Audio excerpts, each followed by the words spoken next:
You're listening to Fanfiction Reader, where stories come alive through sound. Sit back, relax, and enjoy the tale. Chapter 76 Rebellion. Lai Hu and Lai Ying looked at Zhu Zhuan with shocked expressions. Everyone with a little status in Taiping County knew that the county magistrate Zhu Zhuan was just a figurehead, a mere scholar with an official position, but no power. Lai Hu and Lai Ying also thought so. But Zhu Zhuan's performance at this time was obviously contrary to their understanding. Breaking off a corner of bluestone with bare hands was something that even an 8th grade warrior could not do. This means, this county lord who is regarded as a mascot is a 7th rank warrior. A seemingly weak scholar, but secretly a rare 7th grade warrior in the entire Taiping County. The county lord is really hiding something. Lai Hu looked at Zhu Zhuan with a deep gaze. Even he had never felt the existence of Kai and blood in Zhu Zhuan. Zhu Zhuan smiled and said, "To be honest with you, Master Lai, I have had a talent for martial arts since I was young. My father originally wanted me to learn martial arts, but my mother wanted me to study literature. The two elders were deadlocked in their opinions, so they made a compromise and let me practice both martial arts and literature. Since I was a child, I have been studying in the morning and practicing martial arts in the afternoon. Fortunately, I have good talents in both studying and martial arts, and I have made some achievements in both martial arts and learning." Some achievements. The corners of Lai Hu's mouth twitched.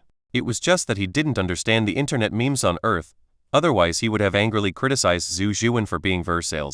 Nima, he trained in both civil and military affairs, passed the imperial examination, and even became a 7th grade warrior. At this time, Lai Hu felt that he was being compared to others and was getting angry. Others could become 7th rank warriors by practicing both martial arts and literature, but he only focused on martial arts, but it was so difficult for him to be promoted to the 7th rank warrior. He even needed the help of the blood-feathered chicken to be promoted to the 7th rank. Lai Hu almost shed tears of weakness, it was so fucking infuriating. "Now, Master Lai, do you believe what I said?" Zhu Zhuan ended his versatile's behavior and asked, "I have a question, could you help me solve it?"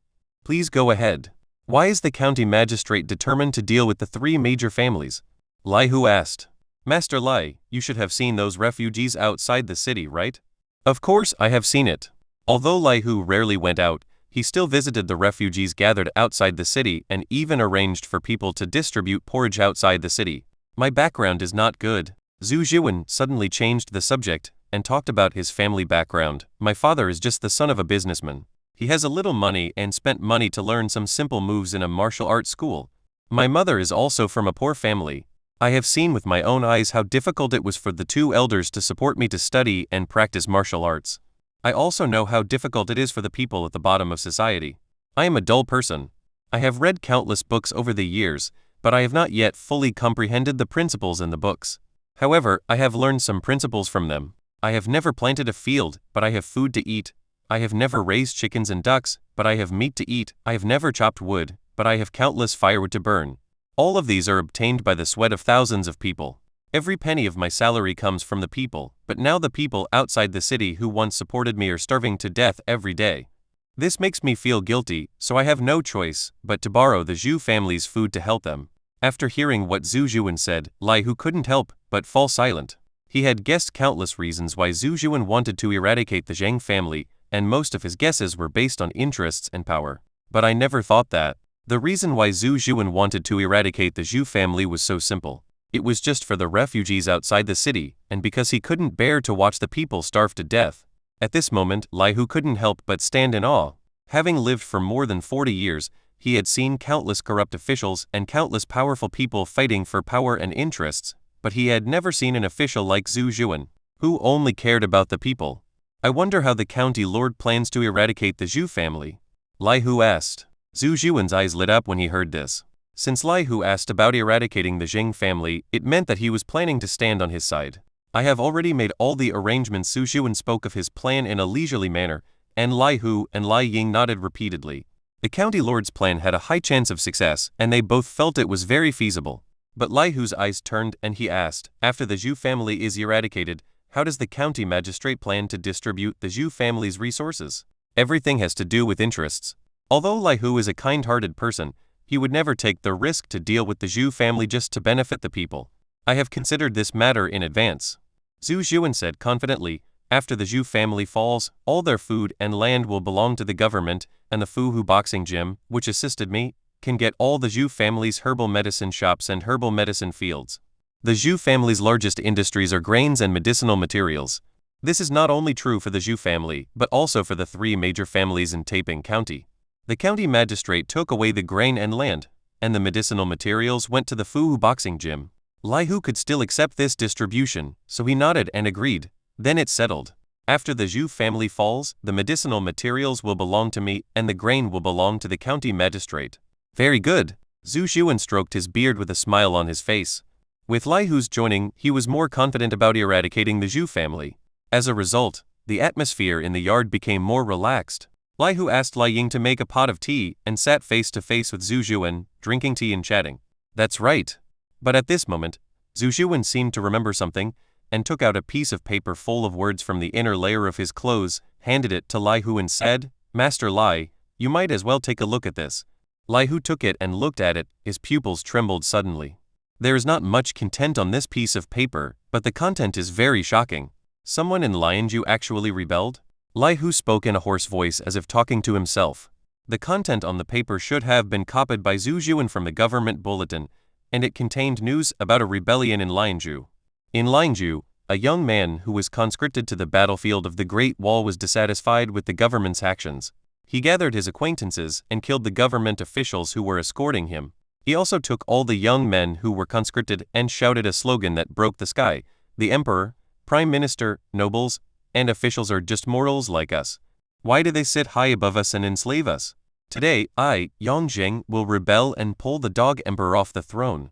Perhaps it was because Yongzheng's words were too inflammatory, or perhaps it was because the people of Lianju had long been dissatisfied with the actions of the court. Yongzheng's rebellion was exceptionally successful. He brought along young and strong men who were conscripted and refugees, and captured one county after another. Every time he entered a county, the first thing he did was to kill all the officials and clerks in the city, then open the county's granary, and distribute the grain to his men and the poor people in the city.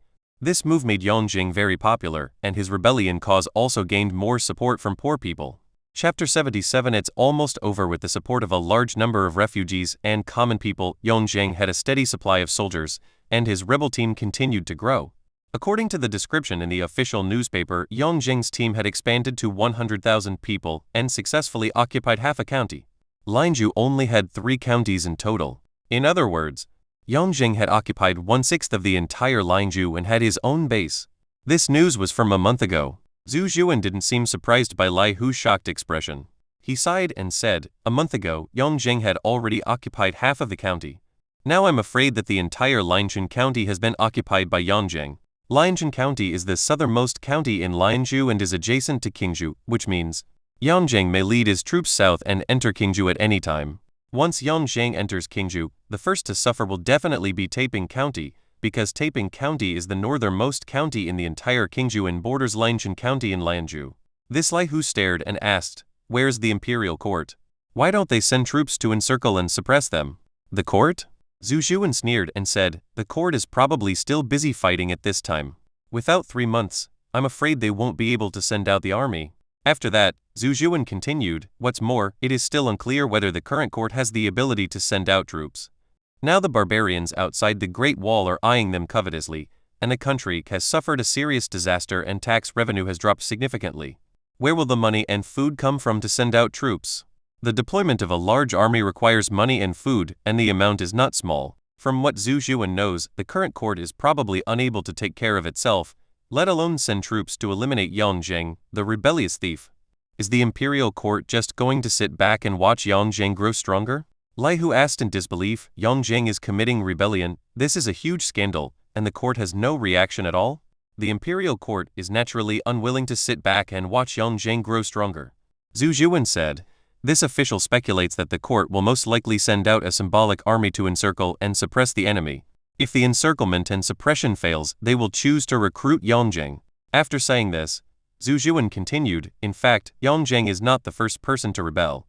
Since the cold disaster swept through the 3 northern states, countless people have rebelled, but most of them were just thunder and rain, and were quickly suppressed. Only Yongzheng caused such a big commotion. Has the situation deteriorated to this point?" Lai Hu's eyes widened even more. He was in Taiping County and had no idea about the news Zhu Xuan was talking about.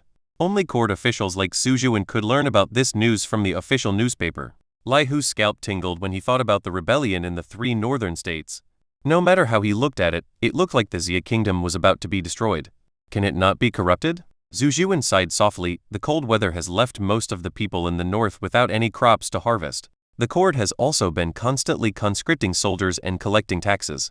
The people have long been overwhelmed. Yan Zhang is only the first rebel to cause such a big commotion, and he will definitely not be the last. This is also the reason why I am determined to eradicate the Zhu family. If we cannot properly resettle the refugees outside the city, there may be a second Yang Zheng in Qingzhou. Zhu Zhuan looked at Lai Hu and said, Master, do you think that as a warrior, you can stop Yang Zheng's 100,000 troops? Of course not. Lai Hu shook his head without thinking. Warriors are not invincible. In a one-on-one situation, as a 7th rank warrior, he can easily defeat ordinary people, even 10 at a time. But once he faces a large number of fearless troops surrounding him, Lai Hu didn't think he had any chance of winning. No matter how powerful a warrior is, there will be a time when he is exhausted.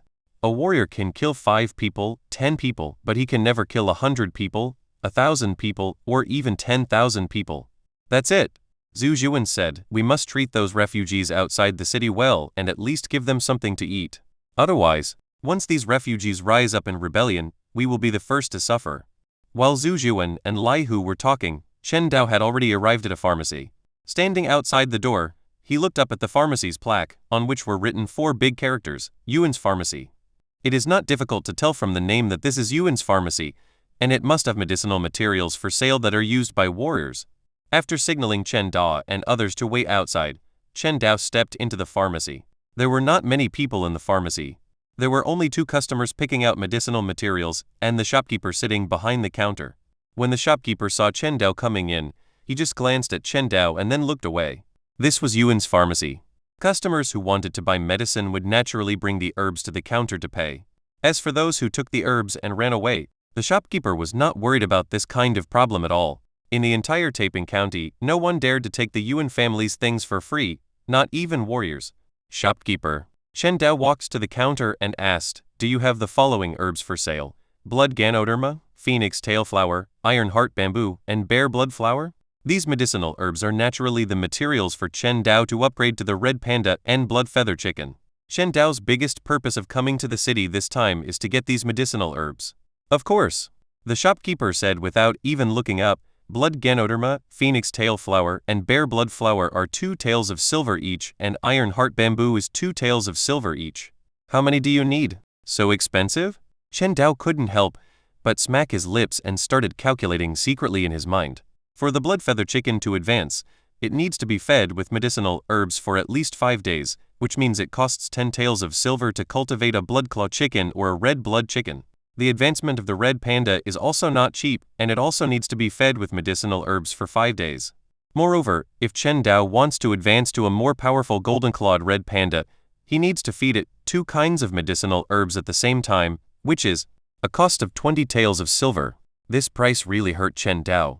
However, after thinking for a moment, he gritted his teeth and said, I plan to buy 5 taels of iron heart bamboo, 5 bear blood flower, 20 blood ganoderma, and phoenix tail flower each. Please, the shopkeeper, pick up the goods for me. So much? The shopkeeper's expression finally changed. He bought so many medicinal materials at one time. He must be a big customer. When dealing with big customers, we naturally cannot be as cold as before. The shopkeeper smiled and said, please wait a moment, sir. I will get it for you. Soon, the shopkeeper took out a large amount of herbs from the medicine cabinet and placed them on the counter. He said with a smile, sir, these are the herbs you ordered. You can order a certain amount. Chen Dao went forward to check, and after confirming that everything was correct, he took out 100 taels of silver from his purse and handed it to the shopkeeper. Then he put all the herbs into the cloth bag given by the shopkeeper, and then turned around and walked out of the pharmacy carrying the cloth bag. Chapter 78 Summer Country Dog. After Chen Dao left, the smile on the shopkeeper's face slowly faded. He looked in the direction Chen Dao left, with a gleam of light in his eyes. The boy was dressed in ordinary clothes and looked immature. He looks like just a teenager, but he could easily take out 100 taels of silver to buy so many medicinal herbs for warriors. Should we report this to the master? A look of greed gradually spread across the shopkeeper's face. In this world, if one had wealth but no power to protect it, he would undoubtedly be a fat sheep waiting to be slaughtered. and Chen Dao looked very much like such a fat sheep. After walking out of the medicine shop, Chen Dao placed the cloth bag containing the medicinal herbs on the donkey cart, and then said to Chen Si, who was driving, "Let's go to the East Market." Okay. The donkey cart arrived at the East Market. Chen Dao got off the cart and wandered around the East Market. He came to the East Market this time, of course, not to look for Wu Han. In fact, Wu Han had not set up a stall in the East Market for a long time, but was only focused on the white-feathered chicken trade between Chen Dao and Chen Da. Chen Dao came to Dong City this time with the intention of buying some new livestock to raise. Now that he has much more money, and the yellow-feathered chickens in his home have formed a stable reproduction pattern, it is time to consider raising new livestock. "Boss, what breed is this duck?" Chen Dao stopped in front of a stall selling ducks and looked at the ducks in cages. He found that the sizes of these ducks were very different from the breeds he had seen in his previous life. Not only were they smaller in size, but their feathers were also gray and not very good-looking. "This is the gray shell duck." The peddler standing in front of the stall saw someone asking for the price and said hurriedly, "Sir, although this gray-shelled duck is ugly, it lays a lot of eggs and is easy to raise. You will definitely not lose out if you buy it." "Really?" Of course Chen Dao didn't believe what the peddler said, but he came here to buy new livestock, and ducks were one of his considerations. So Chen Dao asked boss, "How much is this gray-shell duck?" When the boss heard that Chen Dao was interested in buying, his eyes lit up. "A male is 200 wen each, and a female is 250 wen each. How many do you need, sir?" This price Chen Dao couldn't help but sigh in his heart. As the price of grain increased, the price of livestock also continued to rise. Whether it was live poultry such as chickens or ducks, the prices had risen a lot relatively. After pondering for a moment, Chen Dao took out 200 copper coins and handed them to the boss. "Give me a gray mallard first." "Okay." The boss deftly took out a gray-shod duck from the cage and handed it to Chen Dao. From then on, the gray-shod duck completely belonged to Chen Dao. At the same time, the gray-shod duck's advancement information emerged in Chen Dao's eyes. Gray duck, characteristics, small size, high egg production, and tolerance to roughage. Gray shelduck advanced Route 1. Gray shelduck and red-tailed duck mate to hatch mallard. Features of mallard duck: moderate size, early maturity, and high egg-laying capacity. Gray shelduck advancement Route 2. Feed sweet licorice for 3 consecutive days to advance to red shelduck. Features of the ruddy shelduck: early maturity, large size, and high meat production. Mallard and shelduck. Chen Dao's eyes showed a thoughtful look. These two advanced duck species were obviously much better than the gray-shelled duck, but there is basically no need to consider Chen Dao, the mallard duck, because it is almost impossible to find the red-tailed duck, and even if you find it, it will take a lot of time to breed it. On the contrary, the second advanced route can be considered. Chen Dao has heard of the medicinal herb sweet licorice.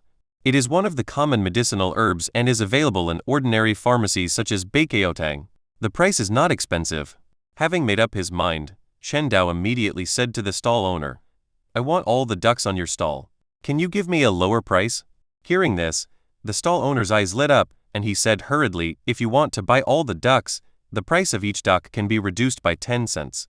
"Okay, let's make a deal." Chen Dao paid 2 taels and 390 copper coins and bought all 6 female gray mallards and 5 male gray mallards on the stall.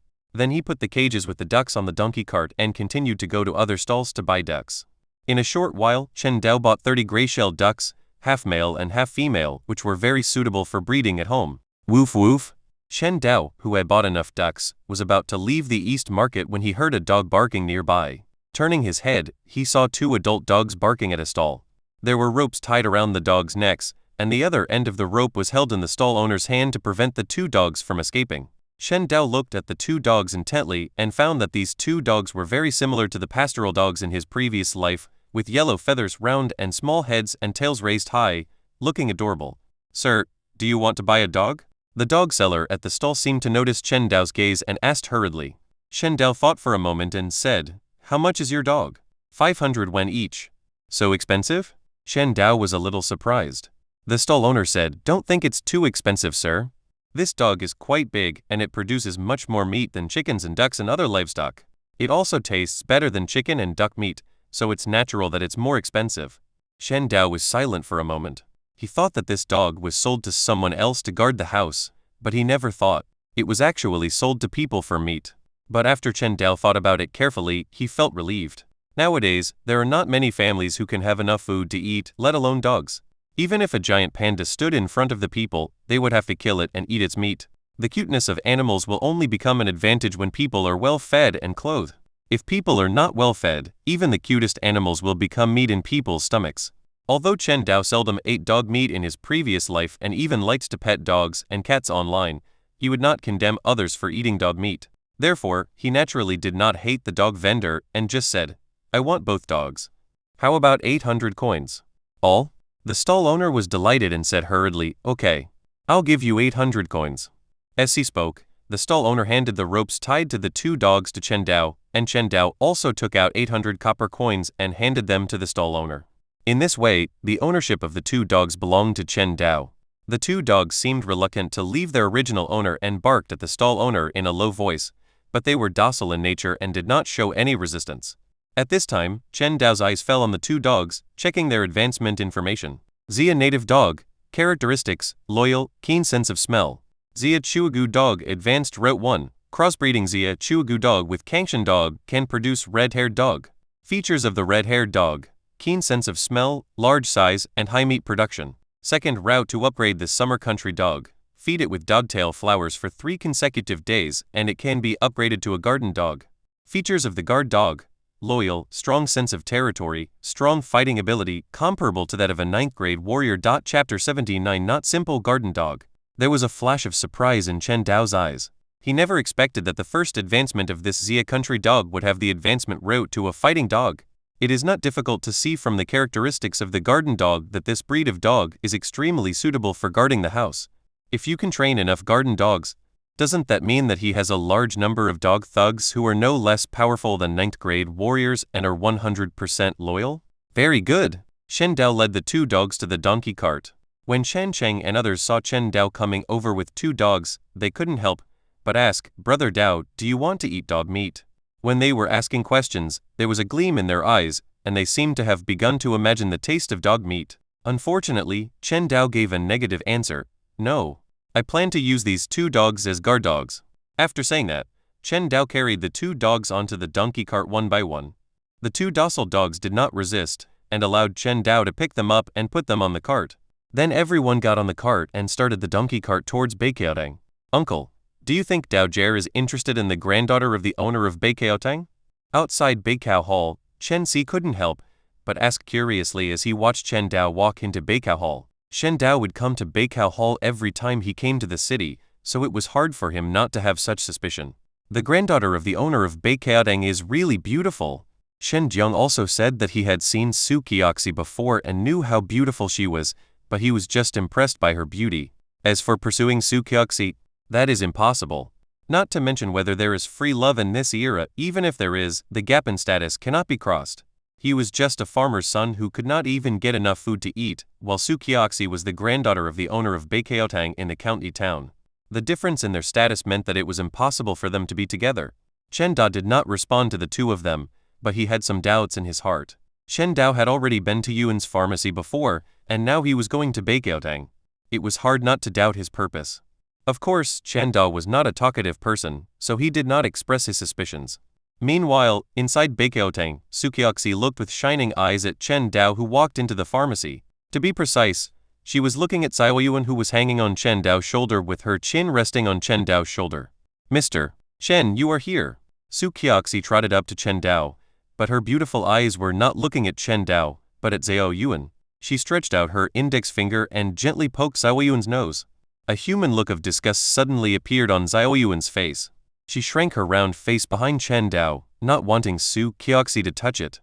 "Miss Su, shopkeeper Su." Chen Dao smiled and greeted the two people in the pharmacy, then said, "I'm here to buy some medicinal herbs." "Is it the blood-clotting fruit?" Su Shihua, who was sitting behind the counter, turned around and took out a cloth bag from the medicine cabinet and said, "Qiaoxi has told me before that this is the blood-clotting fruit that the store has left for you. There are 100 in total. You can count them." Hearing this, Chen Dao was about to walk to the counter to check, but Su Qiaoxi suddenly whispered, Mr. Shen, can you let me take care of Xiao Yuan for a while?"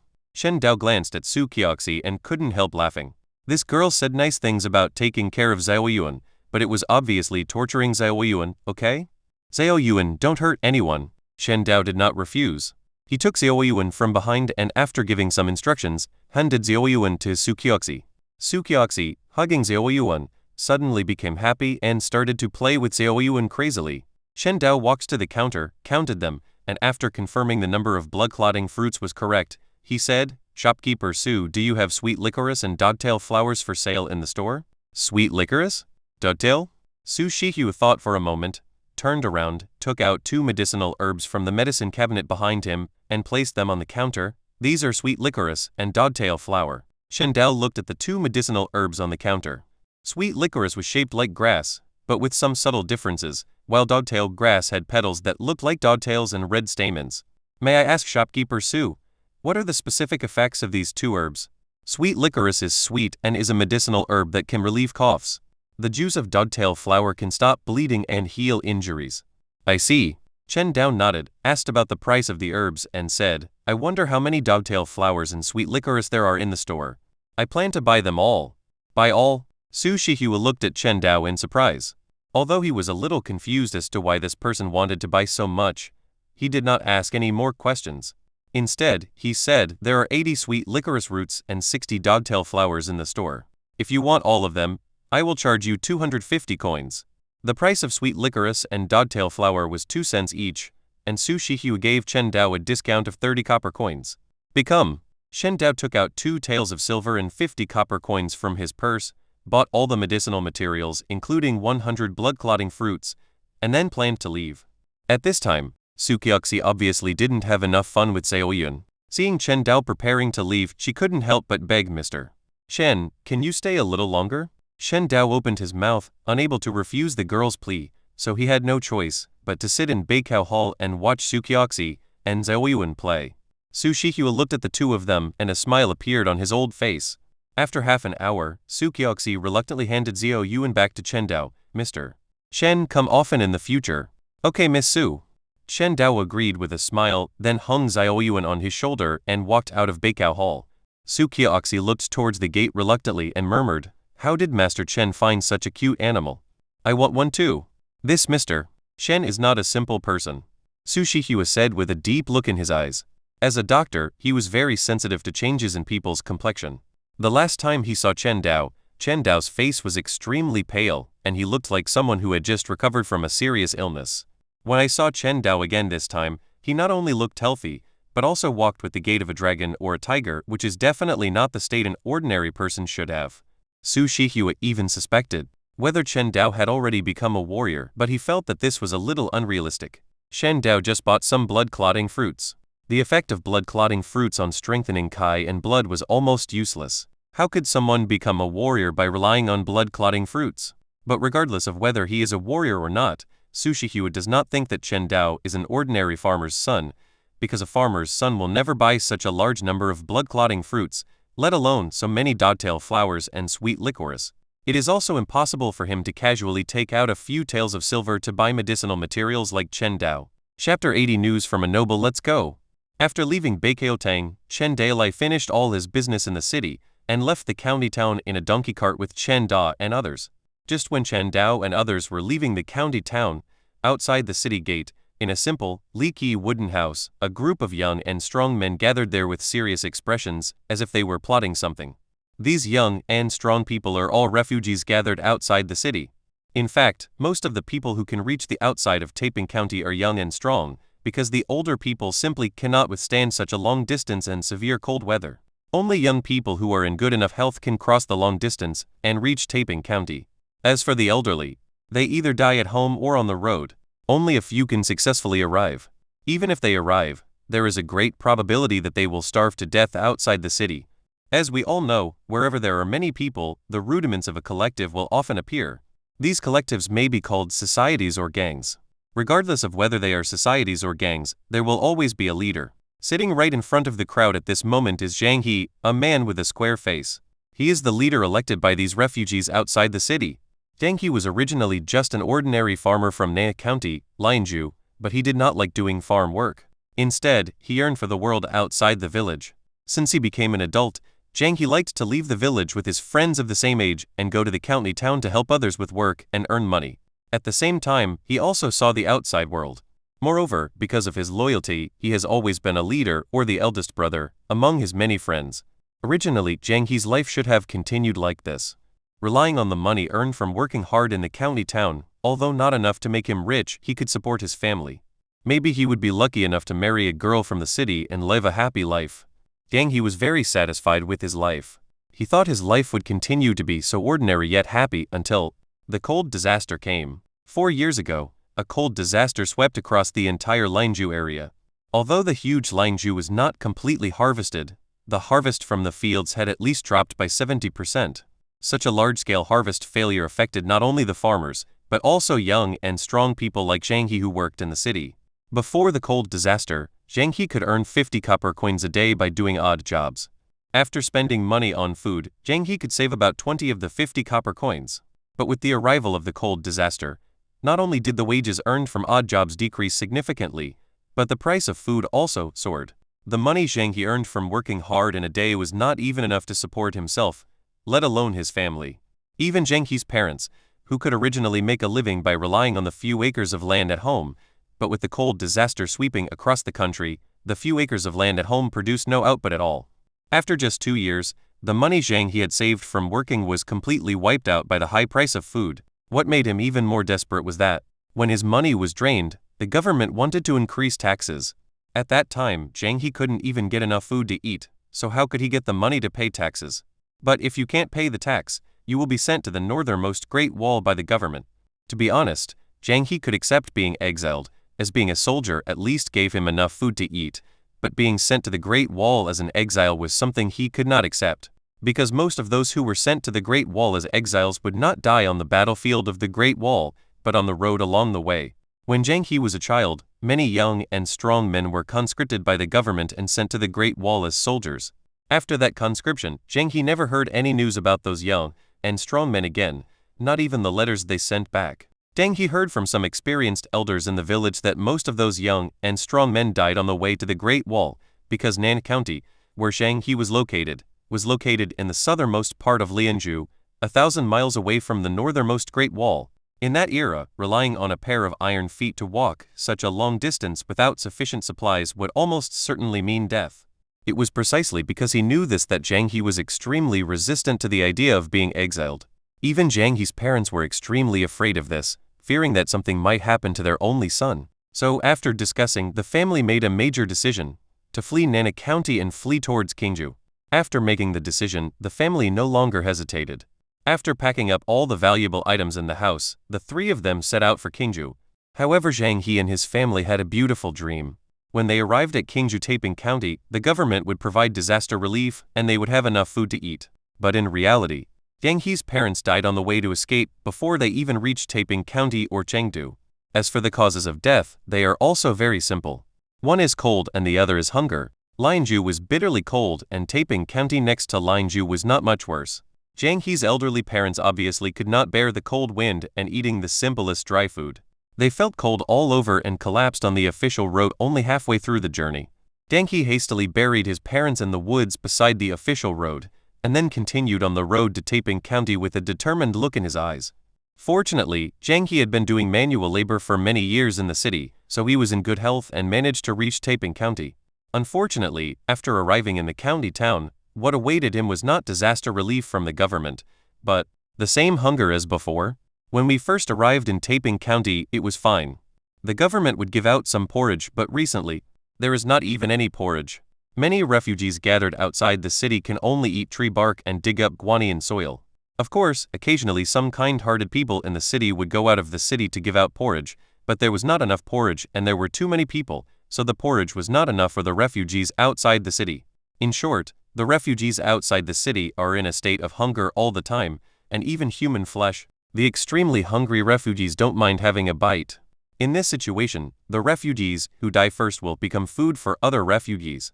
Zhang He had never eaten human flesh, but because he was strong and loyal, he became the leader of this group of refugees. As the leader, although he could not avoid going hungry, he could always get a bite of food.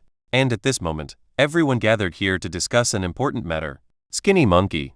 Zhang He looked at a skinny man on his right and asked, "Did the nobleman in the city send any news?" "Here it comes." The man named Xiaohu nodded and said in a deep voice, "The nobleman in the city just sent us a message. If we help him get things done, he will give us enough food, money and status as promised, and even give us medicinal herbs and give us a chance to become warriors. Chapter 81 Big events together very good. Zhang He nodded in satisfaction. Just a few days ago, a nobleman in the city contacted him and asked him to help with something. The nobleman didn't say what it was.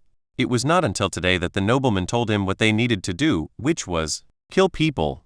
Zhang He looked up at the people in the room and said, "Brothers, do you want to have enough food and become warriors?" Think. The young men in the room gave their answers without thinking. For these miserable refugees, even having a full meal was a happy thing, not to mention, there was also a chance to become a warrior. Even before becoming refugees, becoming a warrior was something they dared not hope for, but now they had the chance to become a warrior. The young men in the room couldn't help but get excited. Warriors are high and mighty beings. If they could become warriors, then they wouldn't have to worry about not having enough food to eat or having money to spend. Brother Zhang, just tell us what you want to say. We will listen to you. Yes, we all listen to Brother Zhang.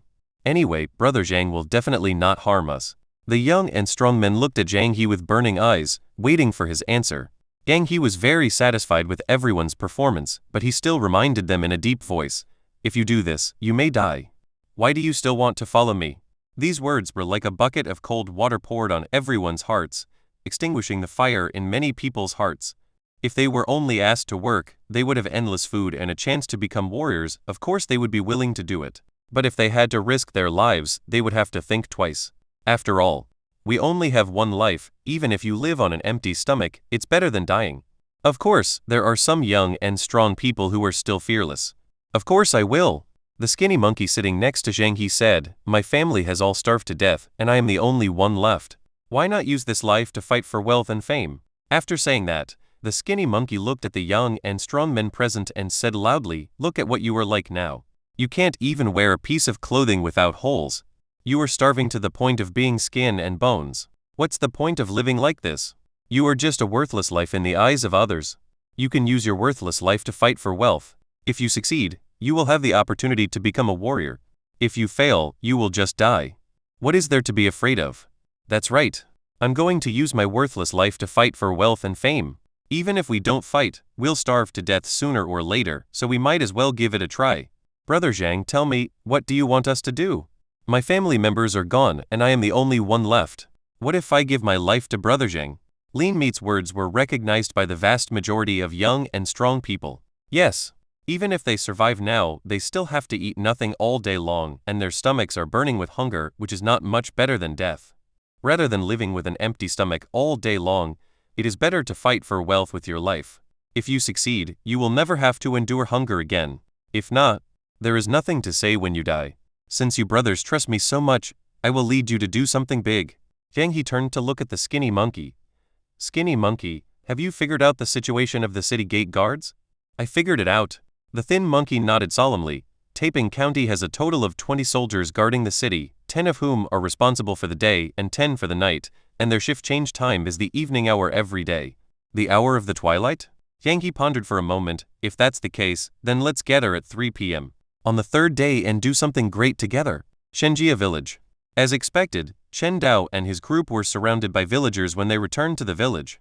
However, when they saw that there was no mountain of grain on the car as they had imagined, surprise appeared on their faces. Did Daejer and his companions buy any food when they went to the city this time? Did you spend too much to treat us to steamed buns? Don't you have enough money? That can't be the case, otherwise Brother Dao wouldn't have treated so many of us to steamed buns. I guess Daojer's family should have a lot of food, so there is no need to buy food. I think so too. While everyone was discussing, Chen Gu ran to Chen Dao and said with a smile, "Brother Dao is back." "I'm back." Shen Dao nodded and said, "Brother Gu, what's the matter?" "I want to tell you a good news." Shen Gu said as if to take credit, "Brother Chen Jinsen is dead." When these words were spoken, the three brothers Chen Da, Chen Cheng and Chen Si were all stunned.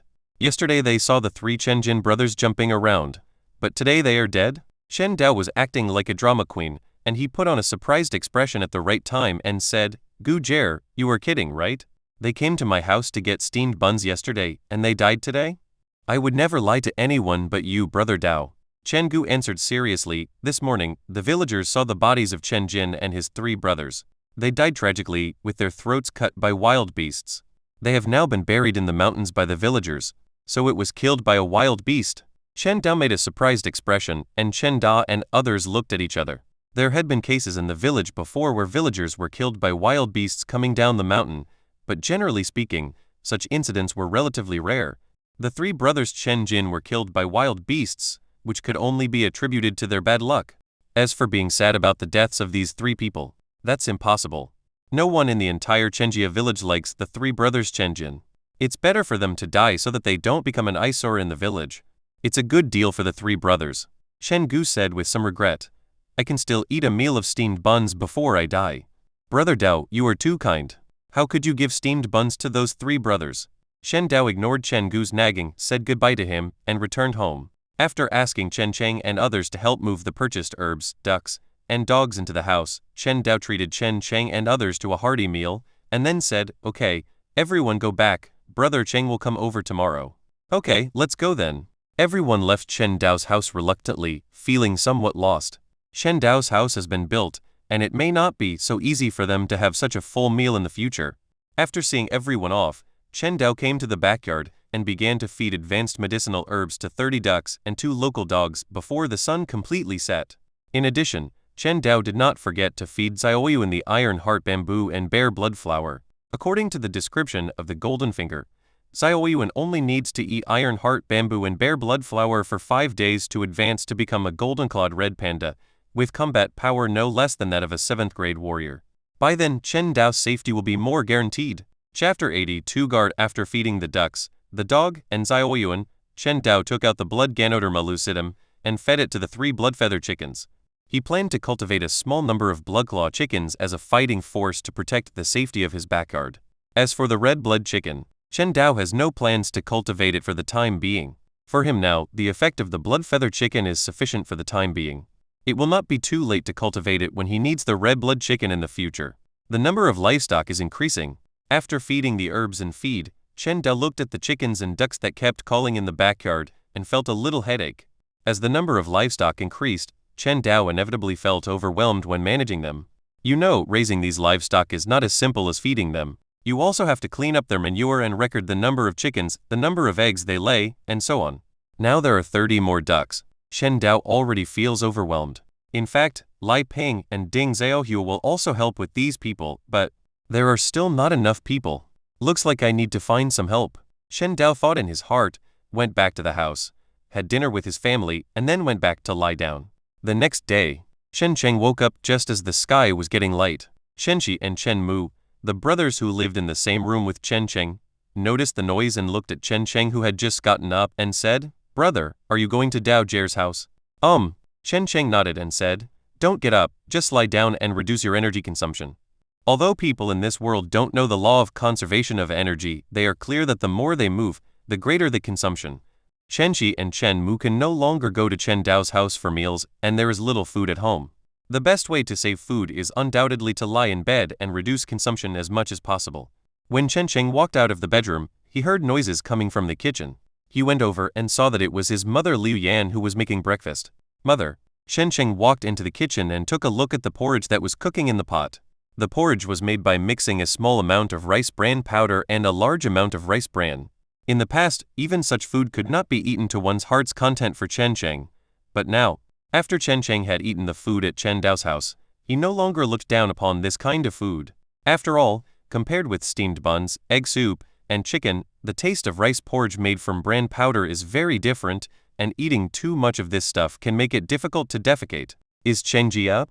Liu Yan turned her head and glanced at Chen Cheng and said, Since you're up, go to Dao Jie's house and help him. Don't delay Dao Jie's work. Got it, Mum. Shen Cheng took another look at the porridge in the pot and made up his mind that he must make sure that his family would never have to eat such hard-to-swallow food again. When Chen Cheng arrived at Chen Dao's house in the cold wind, Chen Dao was feeding the livestock in the backyard. It was Ding Xiaohua who was responsible for receiving Chen Cheng. Brother Cheng, Brother Dao has already told you to eat first when you arrive. Ding Xiaohua led Chen Cheng into the kitchen and motioned for Chen Cheng to sit at the dining table and have breakfast with Chen Fei and Qiu Jai. Today's breakfast was not very sumptuous, with only white flour buns and a small bowl of egg drop soup for each person. Chen Cheng, who had eaten at Chen Dao's house several times, did not hesitate to sit down opposite everyone, grabbed a steamed bun and started eating. Uncle Cheng is such a good eater. Shen Fei, who was eating a steamed bun in small bites, looked at Chen Cheng sitting opposite her and said with a smile, The little Kyujai beside her also nodded. Yes, yes. Uncle Chen Cheng is a big eater. He can eat 10 steamed buns at a time. I wish I could eat that much. This was a worry for the young Kyujai. The steamed buns were so delicious, but her stomach was too small and she could only eat 2 at a time. Hey hey. Shen Cheng scratched his head and said with a silly smile, when you grow up, you will be able to eat as much as your uncle. Really? The 2 children's eyes lit up. When they thought about being able to eat as much as Chen Cheng, they couldn't help but want to grow up quickly so that they could eat more steamed buns. Of course it's true. Shen Dao, who came back from the backyard, patted the 2 children's heads and said, eat well, maybe you can grow as big as Uncle Cheng in the future. I don't want to. Shen Fei shook her head like a rattle. She just wanted to be able to eat as much as Chen Cheng, but she didn't want to be as strong as a calf like Chen Cheng. After all, she was a girl. Haha. Shen Dao laughed and then said to Chen Cheng, Brother Cheng, are you full? If you are, follow me. I'm full. Shen Cheng nodded and then followed Chen Dao to the front yard. After the 2 of them stood in the front yard, Chen Dao turned around and said to Chen Cheng, Brother Cheng, you still don't know why I'm looking for you, right? I don't know. Shen Cheng scratched his head and said that Chen Dao only said to follow him to work, but did not say what to do specifically. I asked you to be my bodyguard. Shen Dao explained. From now on, you will stay by my side and protect my safety at all times. Can you do it? I can do that. Shen Cheng nodded without thinking. He knew about the profession of guard, which was responsible for protecting the safety of important people. In Chen Cheng's opinion, Chen Dao was the biggest figure in the village and was so good to him. He had no objection to protecting Chen Dao and even made up his mind secretly, even if it meant sacrificing his life, he must protect Dao's safety. Very good. Seeing Chen Cheng's statement, Shen Dao nodded and continued, Brother Cheng, you should know about warriors? No. Shen Cheng nodded. I heard that warriors are all big shots, almost like the county magistrate in the county town. Chen Dao pulled the corner of his mouth, too lazy to explain, just patted Chen Cheng on the shoulder and said, I plan to train you to be a warrior. As soon as these words came out, Chen Cheng's eyes suddenly widened and he said in disbelief, Brother Dao, you are not kidding me, are you?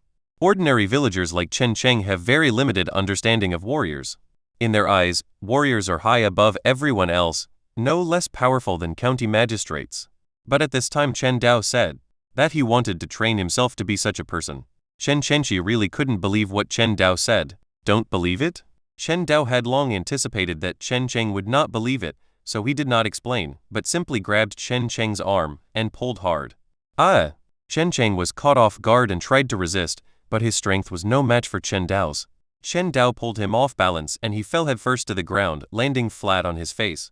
Shen Dao did not use too much force, so the fall did not cause much damage to Chen Cheng, but Chen Cheng, who fell to the ground, was completely dazed. Chapter 83 Complete Defeat. Although Chen Cheng has a straightforward mind, he has been extremely strong since he was a child. No one in the entire Chenjia village can compare with him in strength. Even Chen Da, the strongest man in Chenjia village, is far from being able to compare with Chen Cheng in terms of strength alone. Chen Cheng is recognized as the strongest man in the entire Chenjia village. But this strong man was completely defeated by Chen Dao in the contest of strength. Although Chen Dao was suspected of sneak attack and lack of martial ethics, but that power, Chen Cheng knew that even if Chen Dao did not sneak attack, he would probably not be able to contend with it. Chen Dao, who was only 15 years old, was actually stronger than himself, the strongman of Chenjia village. Chen Cheng found it hard to accept this for a while. Chen Cheng is indeed gifted. Chen Dao looked at Chen Cheng, who was lying on the ground with a dull look in his eyes, and thought to himself, now each of his arms possesses a strength of 300 kilograms, which is not weak even among 9th grade warriors. However, he had to use 50% of his strength to pull down Chen Cheng. This means, Chen Cheng's own arm strength is probably not less than 100 kilograms.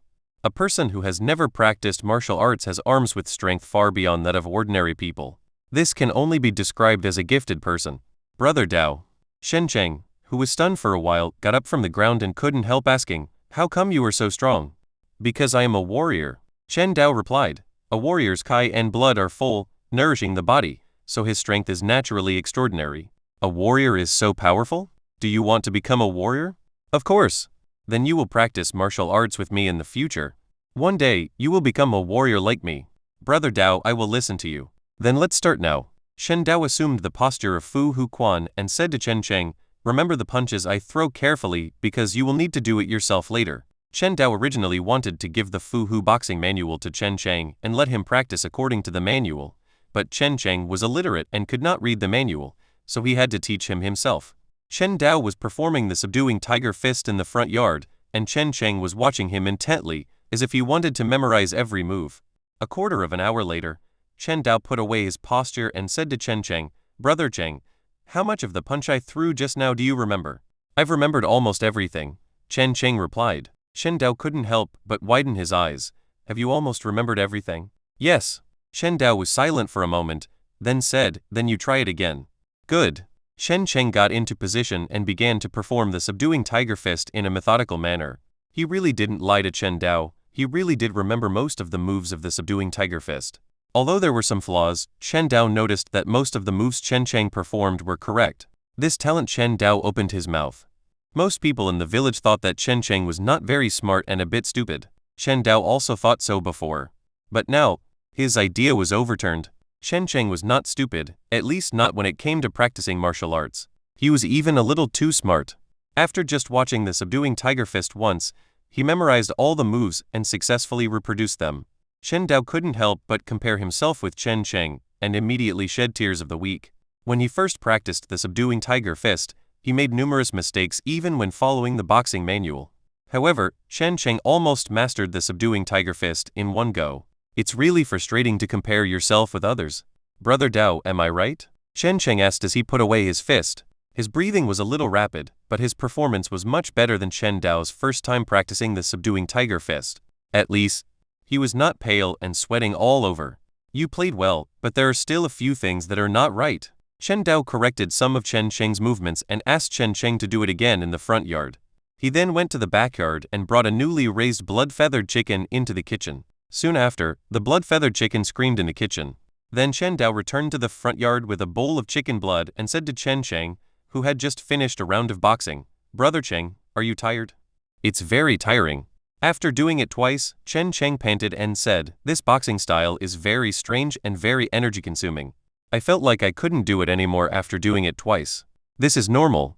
Chen Dao handed the bowl of chicken blood to Chen Cheng and said, "Drink a mouthful of chicken blood, and your strength will be restored. Then you can continue boxing." "Good." Of course Chen Cheng would not question Chen Dao's decision. He took the bowl and drank a mouthful of chicken blood. Then a warm current appeared in his abdomen and spread throughout his body. Chen Cheng immediately felt warm all over and all the fatigue in his body was swept away. "Brother Dao, what kind of chicken blood is this? It's so magical." Chen Cheng, who felt the changes in himself, asked with shining eyes. Chen Dao did not explain, but said, "Keep boxing." Chen Dao also drank the chicken blood and practiced the tiger subduing fist over and over again in the front yard with Chen Cheng. While Chen Dao and another man were boxing, two men dressed in government uniforms walked into Chenjia village. "Is this Chenjia village?" A messenger looked up at the three characters Chenjia village on the plaque at the entrance of the village and said to the young man guarding the entrance, "We are messengers from the government. Take us to see the head of your village." "Someone from the government?" The young man guarding the entrance of the village was startled. Government officials seldom came to the village, and when they came, it was usually to collect taxes. The young man's heart tightened when he thought of this, and he was about to say something. The other officer said, "Hurry up. We don't have much time." Hearing this, the young man guarding the gate did not dare to refuse, and hurriedly led the two officers into the village and knocked on the door of the village chief Chen He's house. "Chen Qi, what are you doing?" The door opened, revealing Chen He inside. He first looked at the young man who knocked on the door, and then noticed the two policemen behind Chen Qi. The moment he saw the two people, Chen He immediately had a bad premonition in his heart. It would definitely not be good when the government officials came to Chenjia village. Chen He even suspected that the death of the three Chen Jin brothers had been discovered by the government, but he felt that it was unlikely.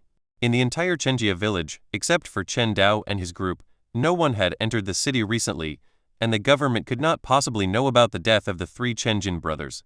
Even if they knew, they probably wouldn't take it seriously. After all, in the villages on the edge of the vast mountains, people are killed by wild beasts every year.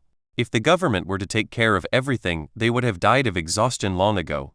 And if it wasn't because of the death of the three Chen Jin brothers, then the government would have only one reason for sending people here, and that is, to collect taxes.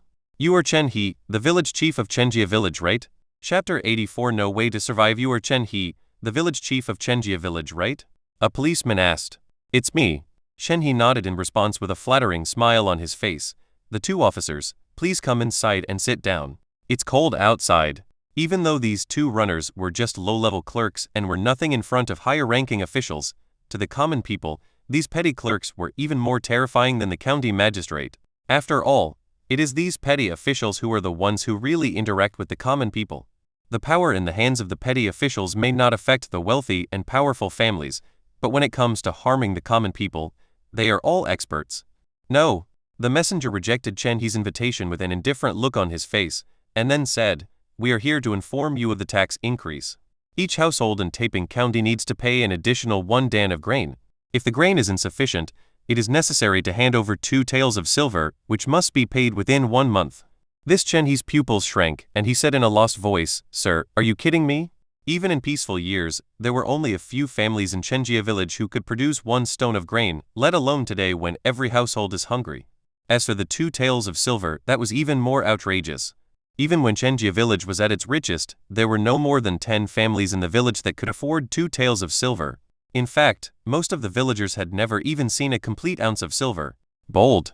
Another policeman scolded. "We are here on behalf of the government. Do you think we are kidding you?" "I'm sorry, Sergeant." Chen He, who was scolded, apologized hastily, took out a few copper coins from his sleeves and stuffed them into the hands of the police, and said in a flattering manner, "2 police officers, I wonder if you can be flexible on this matter?" The policeman took the copper coin very skillfully, and with a turn of his wrist, the copper coin disappeared without a trace like a drop of water in the sea. However, the messenger who accepted the copper coin still had a cold expression on his face. "This is an order from the court. There is no room for negotiation." This Chen He opened his mouth and his face turned pale. The officer took out a booklet, glanced at it, and said, "There are 103 households in Chenjia village. You must hand in enough grain or silver within 1 month. If you don't hand in enough, your whole family will be exiled to the north." After saying that, the 2 policemen left without looking back, still talking as they walked. The village chief of Chenjia village is really stingy. He only gave us a few copper coins, which is not enough for a meal for the 2 of us. I wonder if the next village chief can understand something? I hope so. Otherwise, our trip would be in vain. Looking at the 2 policemen gradually going away, the sorrow on Chen He's face became more intense. Shen Qi, who had been standing aside and listened to the entire conversation between the policeman and the village chief, also had a dull look in his eyes. 1 stone of grain or 2 taels of silver. This is to force us to death. Nowadays, more than 50% of the villagers are living frugally, and the rest can't even get enough to eat. Almost no villagers can afford the tax increase. If they can't come up with it, their whole family will be exiled to the north. When Chen Qi thought of this result, he couldn't help but feel cold all over. The north was bitterly cold, and being exiled to the north as a soldier, the long journey and the severe cold weather were enough to kill most of the exiled people on the way. Even if they managed to survive, they would most likely die in the battle with the barbarians. "Village chief, does the government really not give us any way to survive?" Shen Qi asked in a suppressed voice. His dissatisfaction with the government reached its peak at this moment. The people are already hungry, but they still want to increase taxes and even increase them by 1 stone of grain. Isn't this going to drive people to death? Well, Shen He sighed, not knowing how to answer Chen Qi's question, and just said, "Please help call the young and strong people in the village and ask them to come to me to discuss the matter." Become. At Chen Dao's home, Chen Dao and Chen Cheng had finished their boxing match and were now sitting in the front yard resting, covered in sweat. It has to be said that Chen Cheng's talent is indeed excellent. He performed quite well the first time he practiced the subduing tiger fist. He only drank half a bowl of chicken blood and performed the subduing tiger fist 15 times, which was much better than Chen Dao's performance the first time he practiced the subduing tiger fist. "Brother Dao, this subduing tiger fist is truly magical." Shen Cheng wiped the sweat off his face with his sleeve and said, "I usually don't feel tired after working all day, but now I feel exhausted after just a few repetitions of subduing tiger fist. If it weren't for you, Daejir, giving me chicken blood to drink, I probably could only do it 3 times at most." The corners of Chen Dao's mouth twitched. When he first practiced the subduing tiger fist, he almost fainted after just 1 punch, but Chen Cheng could do it 3 times. The gap in physical fitness between this person and others is really huge. Of course, Chen Dao is now a 9th rank warrior. He can perform the subduing tiger fist 10 times without drinking chicken blood. This is something that the current Chen Cheng cannot compare to. However, Chen Dao still envied Chen Cheng's physical fitness. With Chen Cheng's performance and the blood feather chicken blood he provided, he would probably be able to become a 9th grade warrior within half a month. As a 9th rank warrior, Chen Cheng's arm strength is definitely not limited to 200 kilograms. It is very likely to reach 300 kilograms or even 400 kilograms. Boom boom boom. At this time, there was a knock on the door, and at the same time, a voice came from outside the door. Brother Dao, I'm Chen Qi, please open the door. Shen Qi? Shen Dao found the name from his original body's memory and knew that he was one of the young and strong men in the village, so Chen Dao directly opened the door of the front yard. Brother Qi, why are you here? Shen Dao opened the door and looked at Chen Qi outside and asked. The village chief asked me to come. Chen Qi glanced around the courtyard and saw Chen Cheng was there, so he said, Brother Cheng is here too. Shen Cheng nodded. Chen Qi continued, Brother Dao and Brother Cheng, the village chief wants you to go to his house to discuss something. Go quickly, I still have to notify the next family. After saying that, Chen Qi hurried to the next house. Shen Dao stood behind the open door deep in thought. Village Chief Chen He suddenly called a meeting of villagers. This means that something big must have happened in the village. Only when something big happens in the village will the village Chief Chen He summon all the young and strong people in the village to discuss it together. But Chen Dao couldn't guess what had happened for a while. Brother Cheng, let's go to the village chief's house. Shen Dao greeted Chen Cheng and led him out of the house. As soon as they walked out, they saw Chen Da who had also just walked out of the house. Dao Ji, Cheng Ji. Shen Dao nodded at the two of them and said, Did the village chief call you too? Yes. Shen Dao nodded and said, Uncle, do you know what it is about? Chapter 85 Tax Resistance I don't know. Shen Da shook his head. His situation was the same as Chen Dao's. Chen Qi just hurriedly informed him and then rushed to the next house. However, he knew that the village chief suddenly calling the whole village together to discuss something was not a trivial matter at all, so his expression looked rather solemn at this time. Okay, then let's go over there and find out. Shen Dao was too lazy to guess and walked directly towards Chen He's house with the two of them. When I arrived at Chen He's house, I saw that the living room was already crowded with people, and even in the front yard, there were many young and strong people gathered. These young men were either standing or sitting on the ground, and everyone had a serious look on their face. Brother Dao is here. Brother Dao, please go inside. Brother Dao, come in quickly, it's cold outside. Seeing Chen Dao and the other two arrive, the young and strong men made way for him to walk directly into the living room. The temperature inside the living room was relatively high because there were so many people there. However, the slight warmth did not seem to change the sad expression on Chen He's face. The young and strong people in the village who saw Chen He's performance in the living room couldn't help but feel uneasy. They knew at a glance that the village chief's look was not a good thing. Brother Dao is here. Chen He looked at Chen Dao and Chen Da who came in, nodded, and said, Sit down first, we'll talk after everyone is here. Brother Dao, come and sit here. Chen He's younger brother, Chen Jian, who was called Chen Laor by the villagers, hurriedly gave up his chair and let Chen Dao sit down. Chen Dao did not refuse and sat on the seat directly. He looked at Lai Zheng next to him and said with a smile, Mr. Lai is here too? Lai Zheng nodded with a smile. He had a very good impression of Chen Dao. This was not only because of Chen Ping's relationship, but also because when Chen Dao treated the whole village to steamed buns a while ago, he, Lai Zheng, also benefited from it. Mr. Lai, do you know why the village chief called us here? Shen Dao tried to find out. I don't know yet. Lai Zheng said, Wait a moment, everyone will be here soon. Shen Dao nodded and said no more. A quarter of an hour later, the village chief Chen He glanced at the young men in and out of the living room, and slowly said, Now that everyone is here, I will start talking. Village chief, please speak quickly. It's too cold outside. Village chief, please tell me if you have something to say. I am in a hurry to go back. What happened to the village chief? Why did he call all of us here? The young and strong men gathered in the living room and the front yard asked loudly. They were also quite confused in their hearts. Why did the village chief call everyone here in the middle of winter? The reason why I called everyone here is because someone from the government just came. Chen He did not keep everyone waiting for too long and went straight to the point. The purpose of the government's visit is to inform you of the tax increase.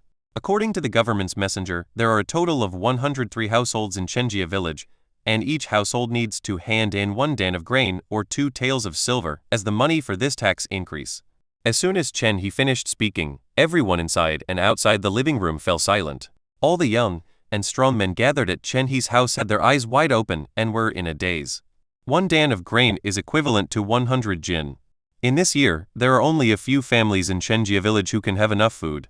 How could they possibly come up with 100 jin of grain? As for 2 taels of silver, that's even more impossible. Most of the villagers didn't even have a few copper coins at home, so where did they get 2 taels of silver? Village chief, Are the government playing a joke on us? Shen Gu's father Chen Sheng said in disbelief. We can't even get enough food now, where can we get 100 kilograms of food? Yeah. Damn it. I can't even get enough to eat, and the government wants to increase taxes? Is this government trying to force us to death? 100 kilograms of food, my life is not worth that much. Is the government forcing us to rebel? We can't even get enough to eat, yet they're adding so much tax. The young and strong men were so excited that the anger on their faces almost became tangible. In this year, everyone is hungry. The land cannot be planted, and there is no income. The food stored in the house is also getting less and less. For such a situation, the government actually wants to increase taxes, and each increase is 1 stone of grain. This is simply a rhythm of forcing them to death. Sure enough, it's here. Shen Dao sighed inwardly. He had known about the government's plan to increase taxes a long time ago. At that time, he felt that the government would collect taxes outside the city sooner or later. It was just a matter of time.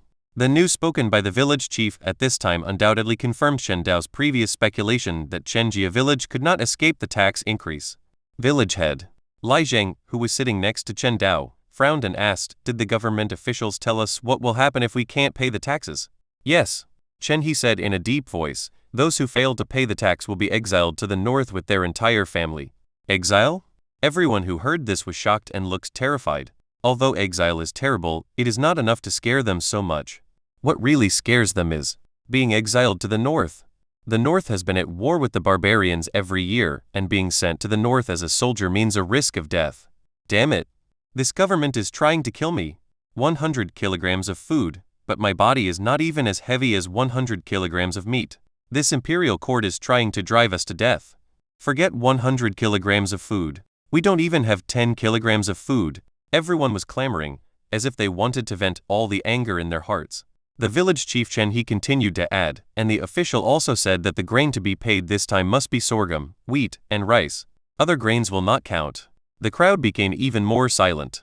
Many of them could only eat rice bran, but they were asked to pay sorghum, rice, and wheat as taxes. Fuck it, a young man said with a red face. My family can't even eat enough rice bran. Where can we get wheat and rice to hand over to the government? Village chief, how about we resist the tax? Yes, let's resist the tax. We can't pay this tax even if we die. I can't pay this tax anyway. Whoever wants to pay it can do so. Fuck the government, they don't give us a way out. I don't want to pay a penny of this tax.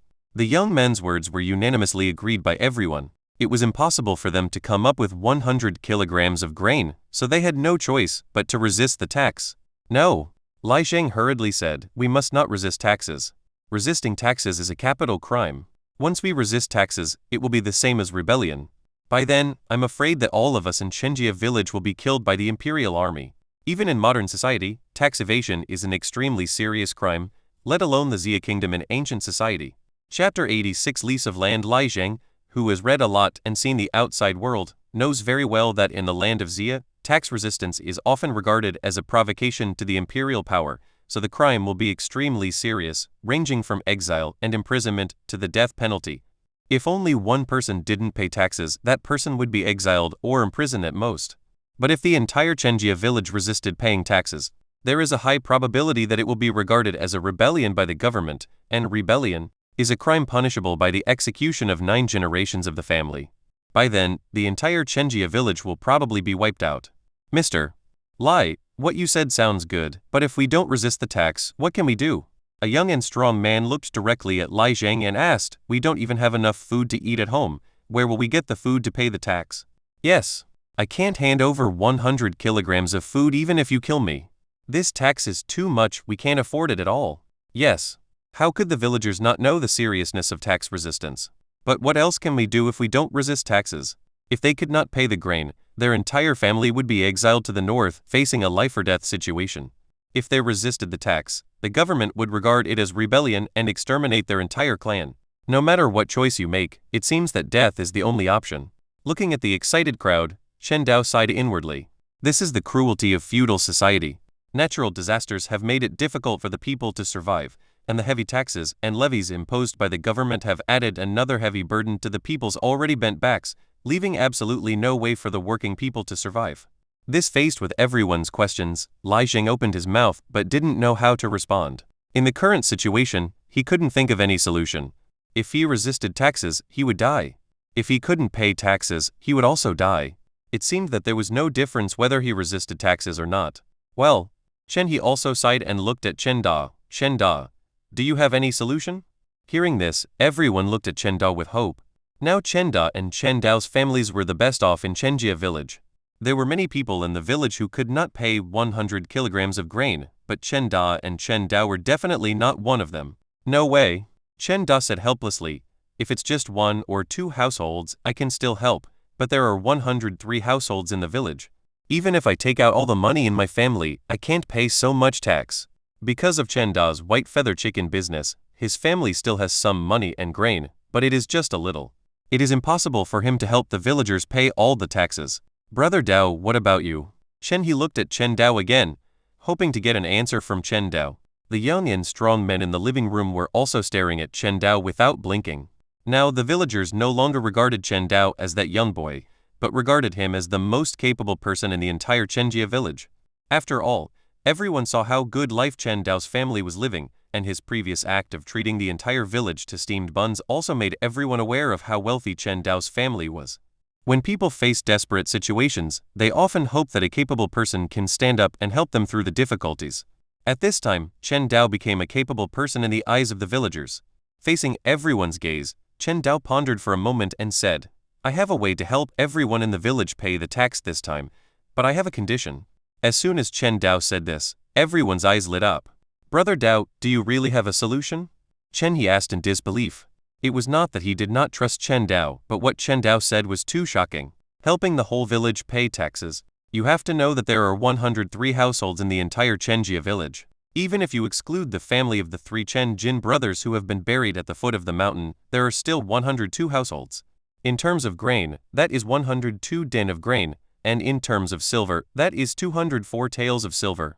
Although Chen Dao's family is wealthy, Chen He doesn't think that his family can afford so much grain and money.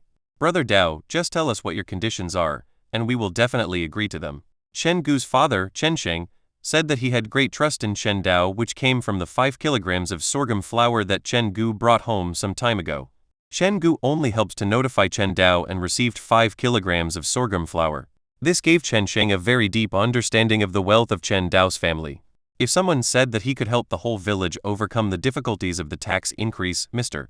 Chen would definitely be suspicious and wonder if he had ulterior motives. But since it was Chen Dao who said this, Mr. Chen felt that there would definitely be no problem. That's right. Daejer, just tell us what your conditions are. We will obey you. Brother Dao, if you can help us pay the tax this time, I will even sell my life to you. Brother Dao, if you have any ideas, please tell me now. At this moment, everyone's eyes were focused on Chen Dao, and Chen Dao became the only protagonist in everyone's eyes. Chen Dao, facing everyone's gaze, had a calm look on his face. He did not think that it was a big problem to help the villagers pay the tax this time. Selling a blood-feathered chicken was 20 taels of silver, and the taxes of all the villagers in Chenjia village added up was only equivalent to 10 blood-feather chickens. But Chen Dao did not intend to help these villagers for free. He knew the principle that a little kindness might be rewarded with a little resentment. Helping others for free might not necessarily gain gratitude from others, but might instead lead to hatred. Therefore, after thinking about it, Chen Dao stated his conditions. My conditions are very simple. All the fields in the village will be rented to me for half a year. In return, I will help all the villagers pay the tax this time. Rent land? Everyone was stunned, as they had never expected Chen Dao to put forward such a condition. For ordinary people, land is undoubtedly the most important property and the most important means of production. If Chen Dao said he wanted to buy their land, even if they were willing, they would definitely be dissatisfied. But if it is rented, and only for half a year, this would be much easier for everyone to accept. Brother Dao, Chen Sheng was a little puzzled and asked, it's freezing cold now, and we can't grow anything in the fields. Why are you renting our land? It is now September and the weather is extremely cold. Even some cold-resistant crops cannot grow. Mr. Chen really has no idea what the use of renting these fields is. I have my own uses. Chen Dao did not intend to explain, but said, my condition is this, rent all your land to me for half a year, and I can help you pay the tax this time. No problem. The young man who had said he wanted to resist the tax said, I will give all my 5 mu of land to you, Daejer. As long as you can help me pay the tax this time, it will be fine. So am I. I can also rent my 3 mu of land to Daejer. Me too. Everyone agreed to Chen Dao's conditions without thinking. Renting the land to Chen Dao for half a year would not be a big loss for them. After all, the weather was too cold to grow crops, and the land would not produce anything if left there. On the contrary, lending it to Chen Dao could help his family earn 2 taels of silver to pay the tax this time. Why not do it? Chapter 87 The Temptation of 1 tael of silver. Chen Dao was not surprised that everyone agreed. It was a simple logic. In the current weather, crops could not be planted and the land would be left there anyway. If he rented the land to Chen Dao, he could get 2 taels of silver to pay taxes. If he didn't rent it, the land would just be wasted. The reason why Chen Dao wanted to rent land from the villagers was very simple. As the price of grain in the city continued to rise, and the number of livestock in his family continued to increase, Chen Dao had begun to consider the issue of food independence. Chen Dao could not accept that the chickens and ducks he raised with great effort were mostly harvested by Liang Shang, who had a grain monopoly. Therefore, Chen Dao began to think about producing his own food. The severe cold weather is of course the biggest trouble that affects farming for the villagers, but for Chen Dao, this is not a problem. With his golden finger, he can cultivate food varieties that are resistant to low temperatures. In the past, the reason why Chen Dao did not consider growing his own food was for his own safety. But now, he has enough self-protection ability and it is time to consider food independence.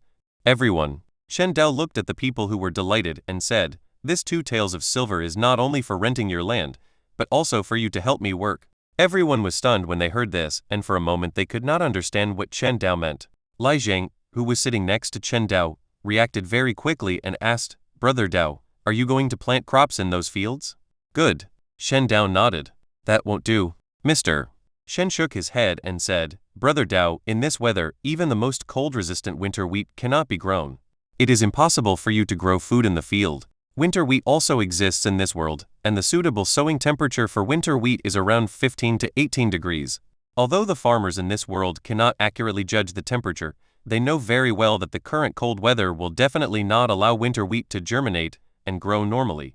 I have my own way," Shen Dao said calmly. "All you need to do is help me plow the land and sow seeds." After that, Shen Dao added, "Of course, I will provide meals during the work, and everyone who helps with the work can eat their fill." "Really?" As soon as Chen Dao said this, everyone's eyes lit up. Everyone has seen how good the food is at Chen Dao's house. If Chen Dao is in charge of the meals, let alone helping with plowing the fields, they would even work hard for Chen Dao. "Brother Dao, will you really provide meals?" The village chief Chen He couldn't help but ask. The moment he heard that Chen Dao would provide meals, even he, the village chief, was moved. "There is no way. In this year, the village chief's family has no surplus food." "Real?" Chen Dao nodded and gave an affirmative answer. "Not only do we provide food, but we also provide fullness." "I did this job, Mr. Shen agreed immediately. In such weather, it would be useless to stay at home doing nothing. He might as well help Chen Dao with work. At least he could have a full meal. "I did it too. Brother Dao is so generous. I'll do whatever you need me to do. Brother Dao, I'll follow you." All the young and strong men agreed without thinking.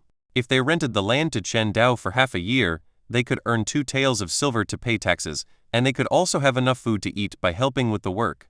Anyone who didn't agree to this was a complete fool. Also Chen Dao pondered for a moment, then said, "Everyone should know that I have a lot of chickens and ducks at home, right?" "No," everyone answered in unison. The fact that Chen Dao's family raises chickens is now known to everyone. They also know that Chen Dao has been able to live a good life today because of raising chickens. "I need some help raising chickens," Shen Dao said. "Not only do you get food for your chickens, you also get paid." When Chen Dao said this, many young and strong people became excited instantly. "Brother Dao, I'm willing to help you raise chickens." "So am I." "Brother Dao, I used to raise chickens at home, I can help you." The crowd didn't even ask how much they would be paid, and they all expressed their willingness to help. Everyone saw how well Chen Cheng and others ate while helping Chen Dao, and they also wanted to have steamed buns every day like Chen Cheng and others, even if they were not paid. "Everyone, don't rush."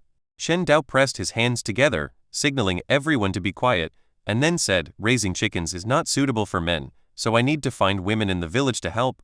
A young man couldn't help but look at his crotch, his face drooping. The other young men also showed disappointment on their faces. Women's lives had nothing to do with them. As for why Chen Dao only wanted women, the reason was very simple. After all, the chickens were raised at his home, and besides himself, his home was full of women and children, so it was not convenient for men to come in and out frequently. In addition, caring for livestock does not require a lot of strength, but rather requires more carefulness, and in this aspect of carefulness, women are better than men. Village head. Chen Dao turned to look at Chen He and said, I need 5 women to help me take care of the livestock. As for the salary, I will provide them with meals every day and pay them 1 or 2 taels of silver every month. 1 tael of silver. Everyone couldn't help but widen their eyes and gasp. 1 tael of silver a month? That's a lot. Brother Dao, this is too much. I want to become a woman now. When they heard the reward of 1 tael of silver, they looked at their crotch and felt the urge to become women right now. However, there was no way because the temptation of 1 tael of silver was too great. Unfortunately, there was no sex change technology in this era and everyone could only watch the great opportunity slip away from them. But many young and strong men seemed to be thinking about something, with gleams in their eyes, wondering whether they should help the women in their families to get this opportunity.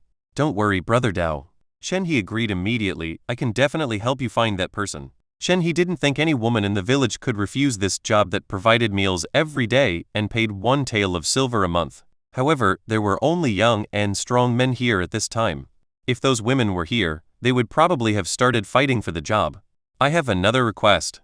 Chen Dao added, for these 5 people, we must find those with honest personalities, and also give priority to taking care of those who can no longer afford to eat at home. Chen Dao is willing to help poor villagers to the best of his ability. The chicken raising job he offers is undoubtedly the best paid job of this era. However, this kind of well-paid job is often the hardest hit by people with connections. Shen Dao does not want Chen He to give this job to his relatives or people with whom he has a good relationship. Instead, he hopes to take care of the most needy families in the village, so he made these requests. Chapter 88 shocked Chen Lion. Don't worry, Brother Dao, I will definitely help you choose someone and will never show favoritism. Chen He made a solemn guarantee that although he, as the village chief, might not have much ability, he was very fair in his dealings, which was why he was always trusted by the villagers. As for those young and strong men who wanted to arrange for their women to work in Chen Dao's house, they all gave up this little idea. After all, although these families with young and strong men were poor, they were far from being unable to make ends meet. That's good. Shen Dao nodded. In that case, I will leave first. Everyone go back and prepare and start working tomorrow. After saying this, Shen Dao led Chen Sheng and Chen Da out of the village chief's house first. After Chen Dao left, the villagers said goodbye to the village chief and returned home to tell their families the good news. Mr. Shen walked quickly back to his home. As soon as he got home, his son Chen Gu and his wife Liu Jai came to greet him and asked, Dad, head of the family, what did the village chief want to talk to you about? Obviously, Chen Gu and Liu Jai, who have been staying at home, are also very concerned about what is happening in the village. This is not gossip, but major events happening in the village are often closely related to them. Go back to the house first, I'll tell you slowly. Shen Sheng motioned for the two to enter the house. After they sat down, Chen Sheng said, the court wants to increase taxes and requires each of our households to contribute 100 katas of grain, or 2 taels of silver. When these words were spoken, Shen Gu and Liu Jai were stunned, as if the sky was falling. 100 jin of grain or 2 taels of silver in this year is no different from asking for their lives. This dog entered the imperial court. Shen Gu angrily shouted, we can't even get enough food this year and you want to increase taxes. The head of the family. Liu Jai's eyes widened and her voice trembled as she said, is the imperial court trying to force us to death? We can't even get 100 kilograms of food. Don't worry. Just when Liu Jai was in despair, Chen Sheng smiled and said, this matter has been resolved. Solved? Liu Jai was startled and asked quickly, how was it solved? Could it be that the government saw that our village was poor and decided not to collect taxes? How is that possible? The government is not so kind. Mr. Shen shook his head and laughed. This matter was solved by Brother Dao. I hurried back just to discuss this matter with you, Mr. Shen told the two of them everything that Chen Dao from the village chief's family had said.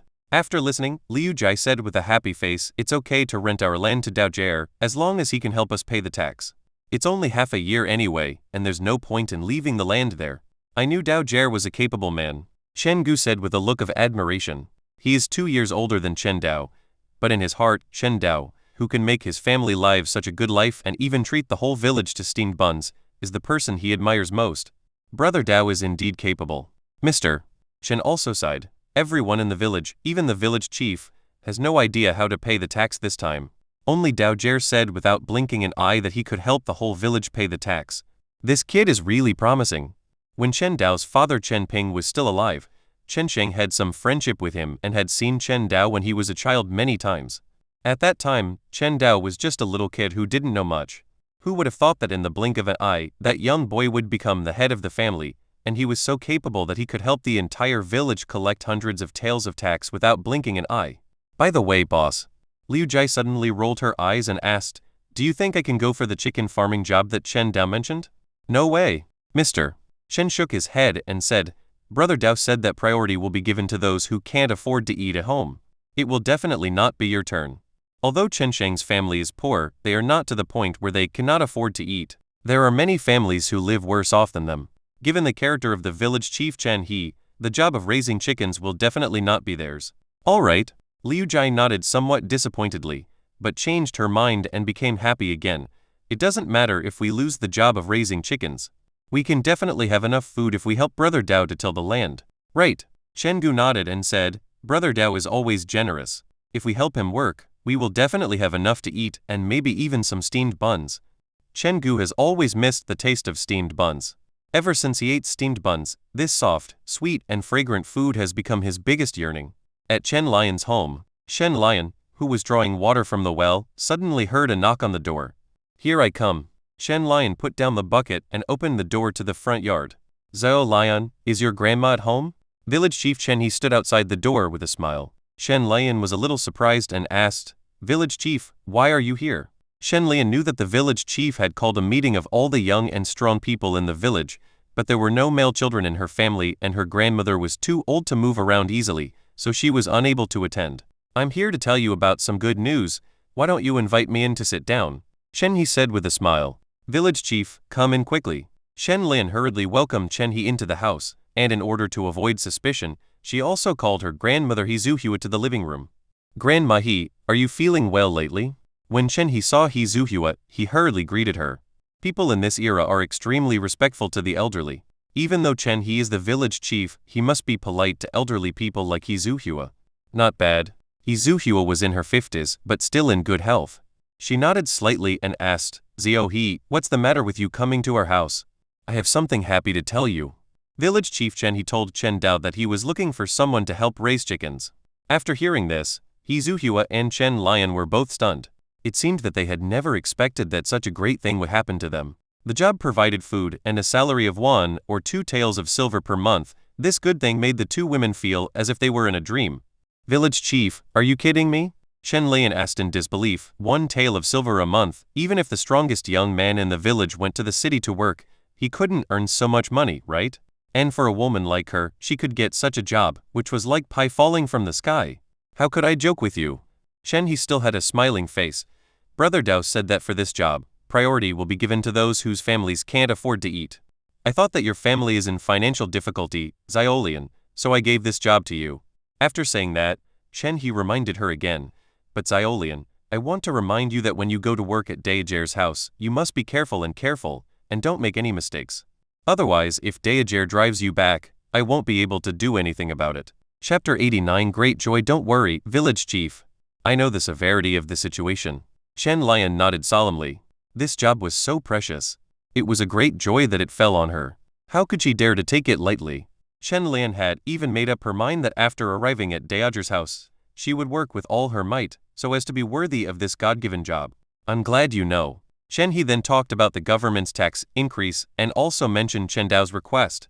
After listening to this, He Zuhua said without hesitation, "We can rent our fields to Daojer as long as he can help us pay the taxes." Shen Lian also nodded and had no objection to renting the land to Chen Dao. In fact, no one in the entire Chenjia village would refuse this proposal. "It's freezing cold now and it would be a waste to leave the land there. If I rent it to Chen Dao and get 2 taels of silver to pay the tax, only a fool would refuse." "Okay, then I'll leave first." When Chen He stood up to leave, he reminded her, "If Grandma He is still able to work, we can go to the fields together tomorrow. This way we can have a meal and save some food at home." After saying that, Shen He politely declined Chen Lion's invitation to stay for a drink of water, left Chen Lion's house, and went to inform other people in the village. After the village chief left, Chen Lian and He Zuhua looked at each other and could see joy in each other's eyes. The village chief had indeed not lied to them. What he brought them was indeed great news, a job that would allow them to have enough food to eat and earn a few taels of silver a month. For Chen Lian and He Zuhua, this was a surprise better than pie falling from the sky. After all, the pie that falls from the sky will be eaten up sooner or later. but the job provided by Chen Dao can ensure that one has enough to eat every day and can also get 1 or 2 taels of silver every month. Zhao Lion. Izuhu is solemnly warned, when you go to Daojer's house, you must work hard and don't lose this precious job because of laziness. Don't worry, Grandma. I will work hard. Chen Lion said with determination that she was never afraid of hardship, and no matter how tiring the work at Chen Dao's house was, she would definitely stick to it. At Chen Dao's home, Chen Dao was looking at the wheat in front of him. These wheats were the winter wheat crops that Chen Dao specifically asked Wu Han to bring when Wu Han came here last time. At this moment, as Chen Dao stared at the winter wheat, advanced information about the winter wheat appeared in his eyes. Xiagua winter wheat, features, cold resistant, yield 200-300 jin per mu. Winter wheat advancement route 1, soak in the juice of elm grass for 3 days to advance to elm wheat. Features of Umi wheat. It likes heat and has an annual yield of 500-600 jin per mu. Winter wheat advancement route 2, soak in the juice of Donnaming grass for 3 days to advance to cold-resistant wheat. Characteristics of cold-resistant wheat. Cold-resistant, can germinate and grow in severe cold environments of -10 to 15 degrees Celsius, with an output of 200-400 kilograms per mu. Jade wheat and cold-resistant wheat. Looking at the advanced information in front of him, Chen Dao's eyes flashed with thought. These two kinds of wheat have their own advantages. Jade wheat is a high-yield variety, but it prefers a warm environment. The yield of cold-resistant wheat is similar to that of winter wheat, but it is more cold-resistant. If planted in spring and summer, Chen Dao will definitely choose advanced jade wheat. After all, high yield is king. But the weather is something that cannot be changed by human will. As it is freezing cold today, the only option Chen Dao has is the cold-resistant wheat variety. Fortunately, the material for advanced cold-resistant wheat, the cave grass, is not difficult to find. Chen Dao said to himself that Donnaming grass is similar to Jixin grass. Both are medicinal herbs that can be found everywhere in the mountains. Many villagers even have this thing in their homes because its smell is very irritating and can drive away wild animals and mosquitoes. As early as several days ago, Chen Dao had collected a lot of Donnaming grass. Now he took out the Donnaming grass, crushed it, squeezed out the juice, mixed the juice of the Donnaming grass with clean water and poured it into a large wooden barrel, and then soaked all the winter wheat seeds in it, waiting for the winter wheat to advance. Just wait for 3 days to advance. After doing all this, Chen Dao returned to the house and had dinner with his family. Then he lay down on the bed, closed his eyes and fell asleep. The next day, Chen Lion woke up as soon as the sky brightened. After going into the kitchen to prepare breakfast for her grandmother, Chen Lian wrapped her clothes tightly, walked out of the house and walked towards Chen Dao's house in the cold wind. When I arrived at Chen Dao's house, I saw 4 women waiting outside. When they saw Chen Lian coming, a sturdy woman stepped forward and greeted her. "Xiao Lian is here?" Chen Lian looked up at the woman and recognized her. "Aunt Wu, good morning." Aunt Wu's name was Wu Yun. She was a widow in the village. She married to Chenjia village. Not long after she gave birth to a child, her husband passed away, leaving Aunt Wu alone to raise the child with great difficulty. In that era, it was undoubtedly extremely difficult for a woman to raise a child alone, so Aunt Wu's family had always been in a very difficult situation. It was only because her deceased husband left her a few acres of land that her family would have gone bankrupt long ago. In fact, it's not just Aunt Wu. The 3 women around her are the same. They are all families who have lost their young and strong people, and their lives are very difficult. It is precisely because of this that Chen He chose them. "Good morning, Xiao Lian." The other 3 women also greeted Chen Lian with happy expressions on their faces. When the village chief came to their homes to inform them yesterday, they even felt unbelievable. They really couldn't believe that such a good thing would fall on their heads. After confirming it again and again, they finally felt relieved. And after being relieved, great joy follows. A job with free meals and a salary of 1 or 2 taels of silver per month was definitely a great joy for them. When they lay in bed at night, they fell asleep with a smile on their faces. Even in their dreams, the smiles on their faces never faded. In the morning, they woke up early, fearing to waste time, and came to Chen Dao's door to wait in the cold morning wind. "This Dao brother is such a good man." The woman named Sun Jai couldn't help but sigh. In this season, every household can't afford to store all their food safely. Only Daojer is willing to treat the whole village to steamed buns and take care of widows like us. "Yes." Another woman named Qian Yu echoed. "I heard from others that Daojer personally told the village chief to take care of people like us who have difficulties at home. Otherwise such a good job would not be ours. Isn't it? Only Daojer cares about us. No one else would care how badly we live." Wu Yun wrapped her clothes tightly. The cold weather made her body feel a little cold, but her heart was burning with joy. With this job at Dioger's house, she and her children would no longer have to suffer from hunger and cold. Chapter 90. Astonishing numbers of chickens and ducks. While the 5 women were talking, they saw a tall figure walking towards them. They looked closely and immediately recognized the person. Shengji. Wu Yun waved at Chen Cheng with a smile, and the other 4 also greeted Chen Cheng with smiles on their faces. They all knew that Chen Cheng was the first person to work with Chen Dao, so they wanted to ask Chen Cheng for some information. "Hello, Aunt Wu." Chen Cheng scratched his head and responded to everyone, with a somewhat unnatural look on his face. Even though he called these women auntie, they were actually not much older than him. Chen Cheng, who lacked experience in getting along with the opposite sex, was very uncomfortable when facing so many women. "Brother Cheng, I heard that you were working with Brother Dao now?" Wu Yun asked. "Yes." Chen Cheng nodded. "Brother Dao thinks highly of me and gave me a job." The eyes of the women who heard Chen Cheng's answer lit up. Caiyin Yu hurriedly asked, "Brother Cheng, how about helping Brother Dao with his work? Can you get enough food?" "Sure." Chen Cheng said without hesitation, "I eat steamed buns with egg soup every day at Dao Jer's house. It's delicious." Steamed buns with egg soup. The women looked at each other and could see shock in each other's eyes. Feeding a big-bellied man like Chen Cheng with steamed buns and egg soup every day, wasn't Dao's family too rich? "Shengji, is Daoji easy to get along with? Does he curse when he's working?" "No. Dao Jer is very nice to me." "What about Aunt Lai? Is she easy to get along with?" "Fine." After some questioning, the women gradually understood what was going on. Judging from Chen Cheng's answer, working in Chen Dao's house should not be particularly difficult. Squeak. Just at this moment, the door of Chen Dao's house opened. Chen Dao looked at the 5 women waiting outside and recalled their identities from his original memory. The 4 women were named Wu Yun, Qin Yu, Sun Jai and Jin Hua. As for the last girl, Chen Dao remembered that her name was Chen Lian. Chen Dao remembered that the 4 women in front were widows in the village, and the girl Chen Lian also came from a family that had lost both her parents. They were all from the most difficult families, and Chen he did not show favoritism in this matter. "Good morning, Brother Dao." The 6 people who saw Chen Dao hurriedly greeted him with flattering smiles on their faces. Chen Dao said, "Come in, it's cold outside." So Chen Dao led everyone into the house, motioned Chen Cheng to wait in the front yard, and then took the 5 women through the living room to the backyard. As soon as they entered the backyard, the 5 women showed shocked expressions on their faces. Everyone in Chenjia village knew that Chen Dao's family raised a lot of chickens, but they didn't know the exact number of chickens. They could only vaguely guess that there were quite a few. But at this moment, when they saw the huge number of chickens in front of them, Chen Lian and the other 5 people couldn't help but be shocked. Looking around, the entire backyard is filled with chickens with yellow feathers. Each of these chickens is so huge and looks so plump. Even the furry little chicks look particularly pleasing. "How many chickens are there?" Chen Lian subconsciously spoke out and tried to count the number of chickens, but found that there were too many chickens in the backyard and she couldn't count them all in a short time. In addition to the chickens, there are 2 dogs and a group of ducks in the backyard.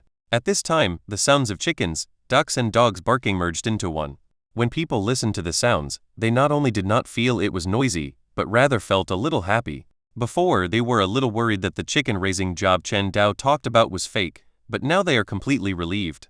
With so many chickens and ducks here, Chen Dao's family must be short of help. Chen Dao gave everyone some time to adjust and then said, "What I need you to do is very simple. First, clean up the chicken and duck manure every day. Second, remember the number of chickens and ducks and the number of eggs they lay every day, and remember to take out the eggs that fail to hatch. Third, feed the chickens and ducks every morning and afternoon." Chen Dao told the 5 women what needed to be done one by one. After listening to this, Wu Yun couldn't help but say, "Brother Dao, is this all we need to do?" Wu Yun originally thought that the work Chen Dao asked them to do must be very hard, otherwise he would not pay them 1 tael of silver every month. However, she did not expect that what they needed to do was so simple. This made Wu Yun feel that 1 tael of silver was too much. "It's that simple." Chen Dao nodded and said, "Wait a moment. I'll go get some food. You guys will feed the chickens and ducks today." Having said that, Chen Dao returned to the house. After Chen Dao left, Qian Yu stared at the huge number of chickens and ducks and said with emotion, "With so many chickens and ducks, no wonder Dao Jer could come up with so much money to help the whole village pay taxes." "Yes." Wu Yun nodded repeatedly and said, "The chickens at Dao Jer's house have bright yellow feathers and are very big. They look so good. 1 chicken will definitely sell for a lot of money." Chen Lian was silently counting the number of chickens and said, "I just counted them. There are 1 chickens and 30 ducks, a total of 180. Not bad. Shen Dao's voice was heard. Shen Dao, who was returning with a bag of grain, looked at Chen Lian in surprise. He had not mentioned the number of chickens and ducks just now, but Chen Lian was able to count more than 100 chickens and ducks in such a short time. This shows Chen Lian's carefulness and calculation ability. Brother Dao is here. Shen Lian felt a little embarrassed when being praised by Chen Dao. Shen Dao directly handed the bag of grain to Chen Lian and said, "The grain is here. Try to feed the chickens and ducks." After saying that, Shen Dao pointed at Zhao Hai and reminded him, "By the way, did you see that black-footed chicken? Don't provoke it. It can hurt people."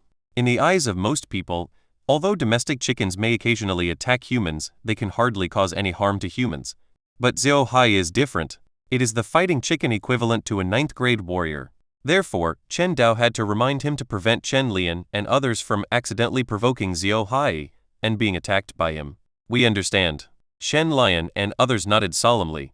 The black-footed chicken in Chen Dao's house was occasionally mentioned by the villagers when they were chatting. After all, many young and strong people in the village had seen the fighting power of this black-footed chicken with their own eyes. The story of a chicken chasing the 3 brothers Chen Jin and fleeing in panic had long been passed down by the villagers as a miracle. Then let's get started. Shen Dao sat down near the door and watched Chen Lian and others carry food bags to feed the chickens and ducks. When Chen Lian took the bag of grain, opened it, and saw the grain inside, she couldn't help but gasp. "It's all sorghum." Chapter 91 Better than what people eat. Chen Lian stared at the sorghum grains in the bag with wide eyes and couldn't help showing a look of shock. Not only Chen Lian, but also Wu Yun and the other 4 women were staring blankly at the sorghum in the bag with shocked expressions. They feed sorghum to their chickens and ducks. Brother Dayar's family is really rich, isn't it? My family can't even afford sorghum. No wonder these chickens and ducks are so healthy. It turns out they eat sorghum every day. Looking at the sorghum in the bag, everyone couldn't help but sigh. In this year, even people can't eat sorghum, but Chen Dao's family feeds sorghum to chickens and ducks. At this moment, the 5 people had a very deep understanding of the wealth of Chen Dao's family. After a brief moment of surprise, the 5 people immediately took action, pouring the food in the bags into the troughs placed in advance, and letting the chickens and ducks peck at the food. After seeing that the few people were not attacked by the chickens and the 2 summer dogs, Chen Dao was relieved and said to them, "After the chickens and ducks have finished eating, you can start cleaning up the feces." Chen Dao had just finished speaking when Ding Xiaohu came over with a rice bucket and said, "Brother Dao, this is the breakfast you asked me to deliver." "Thank you, Sister Ding. What's the trouble?" Ding Xiaohu waved her hand, put down the rice bucket, and returned to the kitchen to work. Shen Dao waved at Chen Lian and the others and said, "Don't be busy yet. Come and have dinner." When Chen Lian and others heard about the meal, their eyes lit up, and they hurried to the rice bucket. Smelling the aroma of food wafting from the rice bucket, they couldn't help swallowing their saliva. Shen Dao took in all of their performance and directly removed the cloth covering the rice bucket, revealing the plump steamed buns inside the bucket. "It's steamed buns." As the cloth was removed, the unique aroma of steamed buns wafted out, and Chen Lian and the others couldn't help but feel a little hungrier. "Let's eat." Shen Dao directly grabbed a steamed bun and handed it to Chen Lian. Chen Lian seemed afraid that she would dirty the white and tender bun, so she wiped her hands on her pants, then took the bun and took a bite. As the steamed bun entered the mouth, the unique wheat aroma emanated in the mouth. As she chewed it carefully, a sweet taste burst out in the mouth. Chen Lian couldn't help but reveal a look of satisfaction on her face. Wu Yan and others couldn't wait to stuff the steamed buns into their mouths, chewing and making sounds of praise. "This steamed bun tastes better than white rice, isn't it? It smells so good.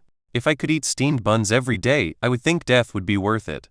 Looking at the exaggerated expressions and speeches of several people, Chen Dao couldn't help but secretly shook his head. These people behave so exaggeratedly just for eating a meal of steamed buns. It was not difficult to imagine how poorly they usually eat. Shen Dao grabbed 2 steamed buns, ate them quickly, and then waited quietly for everyone to finish eating. Maybe they were extremely hungry, or maybe they hadn't eaten such delicious food as steamed buns for a long time. The 5 women, including Chen Lian, had quite a big appetite. Each of them ate 5 steamed buns on average, and they ate up all the buns in the rice bucket. It was only then that Wu Yun realized that the steamed buns in the wooden barrel were almost empty and blushed as she asked, "Brother Dao, did we eat too much?" The others also looked at Chen Dao a little embarrassedly. If they put themselves in his shoes, they would definitely not be happy if they invited someone to help with the housework, and the person had such a big appetite. "Not much. Shen Dao smiled and said, "You are far worse than Cheng Jie. Cheng Jie can eat 10 steamed buns and drink 2 bowls of egg drop soup by himself." After that, Shen Dao continued, "Okay, let's get to work after dinner and clean up the chicken and duck manure in the backyard." After saying that, Chen Dao picked up the wooden barrel and left the backyard. He was not worried that Chen Lion and the others would steal chickens and ducks. With Xiao Hai around, Chen Lion and the others would not be able to steal. Brother Dao is really a good person. Chen Lion looked at Chen Dao's back in a daze and couldn't help but sigh. Not only did Chen Dao provide them with such precious food as steamed buns, he also didn't mind them eating too much. At this time, Chen Lian made up her mind to work hard and never let Chen Dao down. No wonder everyone in the village envied Chen Cheng and his team before. Wu Yan also said, "This steamed bun is so delicious, Chen Cheng and his friends can eat it every day, how can we not be envious?" When Chen Cheng and his friends were working at Chen Dao's house, they were the envy of everyone, but now, they have also become the envy of others. Eating steamed buns for every meal and earning 1 or 2 taels of silver every month, if other villagers knew about this good thing, who wouldn't be jealous? We must work hard, Taiyin Yu said with a firm look. Brother Dao provides us with such good food and gives us 1 or 2 taels of silver every month. If we don't work hard, we will be sorry for Brother Dao's kindness. Everyone nodded in agreement. Such a well-paid job was something that others would fight hard to get, so they must cherish it. So, the 5 women quickly got busy. They picked up the brooms in the backyard and started cleaning up the chicken and duck manure, which they would not throw away. In an era without chemical fertilizers, manure, a natural fertilizer, was extremely valuable to farmers. Chen Lion and others had all farmed before, so they naturally knew this. So they collected the chicken and duck manure together and waited for it to ferment and then be used to fertilize the fields. Xiao Lion. While cleaning up the chicken and duck manure, Wu Yan said, "Didn't Dao Jie say that we need to remember the number of chickens and ducks, and the number of eggs they lay every day? We are old and our brains are not very sharp. Can I leave this matter to you from now on?" Hearing this, the other 3 women also looked at Chen Lion. They could not read a single word, and counting was too difficult for them. They could only pin their hopes on the youngest Chen Lion. "No problem," Chen Lion agreed. "Leave this matter to me from now on, Aunt, you just need to do the other work." "That's good." Wu Yan and others laughed and continued to clean up the chicken and duck manure. While they were busy, as the sun rose higher, the whole Chenjia village seemed to wake up. Every household opened their doors, and people walked out of their homes in groups of 3 or 4, carrying farm tools with happy faces, chatting with familiar villagers as they walked. "What do you think Dao Jie will provide us with today? Will it be steamed buns? It may be difficult to get steamed buns, but with Dao Jie's personality, we will definitely be able to eat our fill. I have asked Chen Si and the others, and they have never been hungry when they helped Dao Jie work. Brother Dao is a good person. Not only does he help us pay taxes, but he also gives us jobs that allow us to make a living." Yes. Chapter 92 Enthusiastic Villagers. The villagers walked towards the south of the village with a common goal, where the fields of the villagers of Chenjia village were located.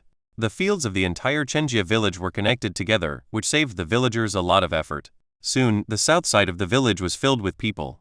The villagers carried farm tools and sat under the trees to chat with their acquaintances in the shelter from the wind. "Why hasn't Brother Dao come yet? Why are you so anxious? Dao Jie said he would give us food, so he certainly wouldn't lie to us." "That's right. Don't you understand Dao Jie's character? He will definitely not lie to us. I just don't know what kind of food Dao Jie will provide for us. It would be nice if it could be steamed buns." Under a tree, the village chief Chen He also came, and standing beside him were his younger brother Chen Kang and Lai Zheng. Lai Zheng narrowed his eyes slightly, looking at the fields that had been unattended for several months and had grown a lot of weeds, and frowned. Can crops really be grown in this cold weather? In fact, Lai Zheng is not the only one who has this concern. The village chief Chen He and all the villagers are very worried about this issue. It is a consensus among everyone that the weather is so cold now that crops cannot be grown in the fields. But Chen Dao insisted on planting crops in the fields, which made everyone feel very uneasy. It would not be a big problem if they could not grow crops, it would just be a waste of some seeds and effort. But if Chen Dao is unwilling to help everyone pay taxes because he can't grow crops, then there will be big trouble. I can't figure out what Dao Jie is thinking. Shen He shook his head and said uncertainly. But Dao Jie is so confident, there must be some way, right? Brother Dao is here. At this time, someone shouted, and everyone looked to the north only to see Chen Dao's figure appear in the distance. In addition to Chen Dao, there were also Chen Cheng, Lai Ping and Ding Xiaohua. Why is Brother Dao empty-handed? A young man frowned and said that Chen Dao had nothing in his hands and it didn't look like he had brought any food. Are you blind? The young man's mother patted his head and scolded him. Didn't you see the wooden bucket that Aunt Lai was carrying? Hearing this, everyone looked at Lai Ping and Ding Xiaohua behind Chen Dao only to see that both of them had a carrying pole hanging on their shoulders, with 2 large wooden barrels on each end of the pole. Together, they carried 8 wooden barrels. In addition, Shen Cheng was not idle either, as he also carried 2 wooden barrels in his hands. Shen Dao narrowed his eyes and looked at the villagers gathered by the field, and found that he had still underestimated the temptation of eating for the villagers. At this time, there were probably no less than 300 villagers gathered by the field. Shenjia village has a total population of only 500 people. In other words, except for the elderly who cannot move at home and the young children who cannot work, everyone in the village came. Aunt Lai, I'll help you choose. Are you tired, girl Ding? Let me help you choose. Aunt Lai, take a rest for a while. Leave this job to us. The women stepped forward quickly and enthusiastically took the shoulder poles from Lai Ping and Ding Xiaohua and unloaded the wooden barrels filled with food under a tree. I'm afraid this amount of food is not enough for us to eat. A young and strong man looked at the wooden barrels placed under the tree and said, there are more than 300 people, but only 10 wooden barrels, which is obviously not enough food. In addition, the wooden barrel was covered with a piece of cloth at this time, making it difficult for everyone to see what food was in the barrel. Shen Dao, who was already a 9th-rank warrior, had extremely sharp hearing. Hearing what the young man said, he replied, don't worry, I still have some at home. If it's not enough, I can go back and get more. After saying that, Shen Dao lifted the cloth covering the wooden barrel, revealing the plump, white and tender steamed buns inside. Mantu. It's actually Mentu. Brother Dao is very generous. I told you that you will never suffer any loss if you help Brother Dao. Mantu. Delicious Mentu. The moment they saw the steamed buns, all the villagers had hot eyes. Having eaten the steamed buns at Chen Dao's house once, they had an infinite yearning for the taste of the steamed buns. Everyone come and eat. Seeing the villagers getting restless, Chen Dao said, Brother Cheng, give everyone some steamed buns. Okay, Brother Dao. Soon, the villagers lined up consciously and Chen Cheng began to distribute steamed buns to everyone. Lai Ping and Ding Xiaohua got up in the middle of the night to make these steamed buns. Many of them were already cold at this time, but this did not affect the villagers' desire for them at all. The villager who got the steamed bun did not eat too much. Instead, he walks to the side and bit off half of the bun in one bite, making satisfied sounds while chewing. Delicious, the steamed buns are so delicious. I wish I could eat these steamed buns every day. Me too. Brother Dao is the best. He treats us to steamed buns from time to time. That's right. In this year, only Brother Dao is willing to give us steamed buns to eat. Lai Zheng, Chen He and Chen Kang also received a steamed bun each. Standing under a tree, they ate while sighing, Dao Jer is such a warm-hearted man. You do not say. Chen Kang ate a steamed bun and nodded, saying, Brother Dao must have seen that the villagers were having a hard time, so he gave us steamed buns under the pretext of helping with the work. Hearing this, Lai Zheng, Chen He and the nearby villagers all nodded. Everyone saw how good Chen Dao was to them, and they also remembered Chen Dao's kindness in their hearts. As for the fact that Chen Dao asked them to help with the work, they didn't think there was anything wrong with it at all. Work was nothing more than consuming some energy, and energy could be restored after a good sleep, so it was not worth anything at all. Mother. Seeing that the steamed buns in the 10 wooden barrels were running out, Chen Dao said to Lai Ping, take some people back and bring some more steamed buns. Obviously, Chen Dao's family made more steamed buns than these. He had known for a long time that all the villagers had big appetites, so he informed Lai Ping in advance to make more. At this time, there were still quite a few steamed buns at home, but they were not brought all at once. Become. Lai Ping nodded and was about to go home with Ding Xiaohua, but the women nearby who heard the noise followed them. Aunt Lai, let me help you. I'll help too. I have already eaten the steamed buns, so I can help now. The women enthusiastically surrounded Lai Ping and Ding Xiaohua and walked towards Chen Dao's home. Chen Dao was looking at the villagers who were eating steamed buns, with a complicated look on his face. Whenever he saw the happy expressions on the villagers' faces when they ate the steamed buns, Chen Dao always had an indescribable sense of accomplishment in his heart. This was a feeling that Chen Dao had never experienced in his previous life. Chapter 93 I Can Eat 15. More than a quarter of an hour later, Lai Ping and the women in the village returned with 20 rice buckets. Looking at the plump steamed buns in the buckets, everyone present couldn't help but salivate. The smell of the steamed bun is so fragrant that it can be smelled for miles, isn't it? It smells so good. I feel like I can eat 5 of them. 5 are too few, I can eat 10. I have 15. While boasting, everyone happily came forward to receive the steamed buns.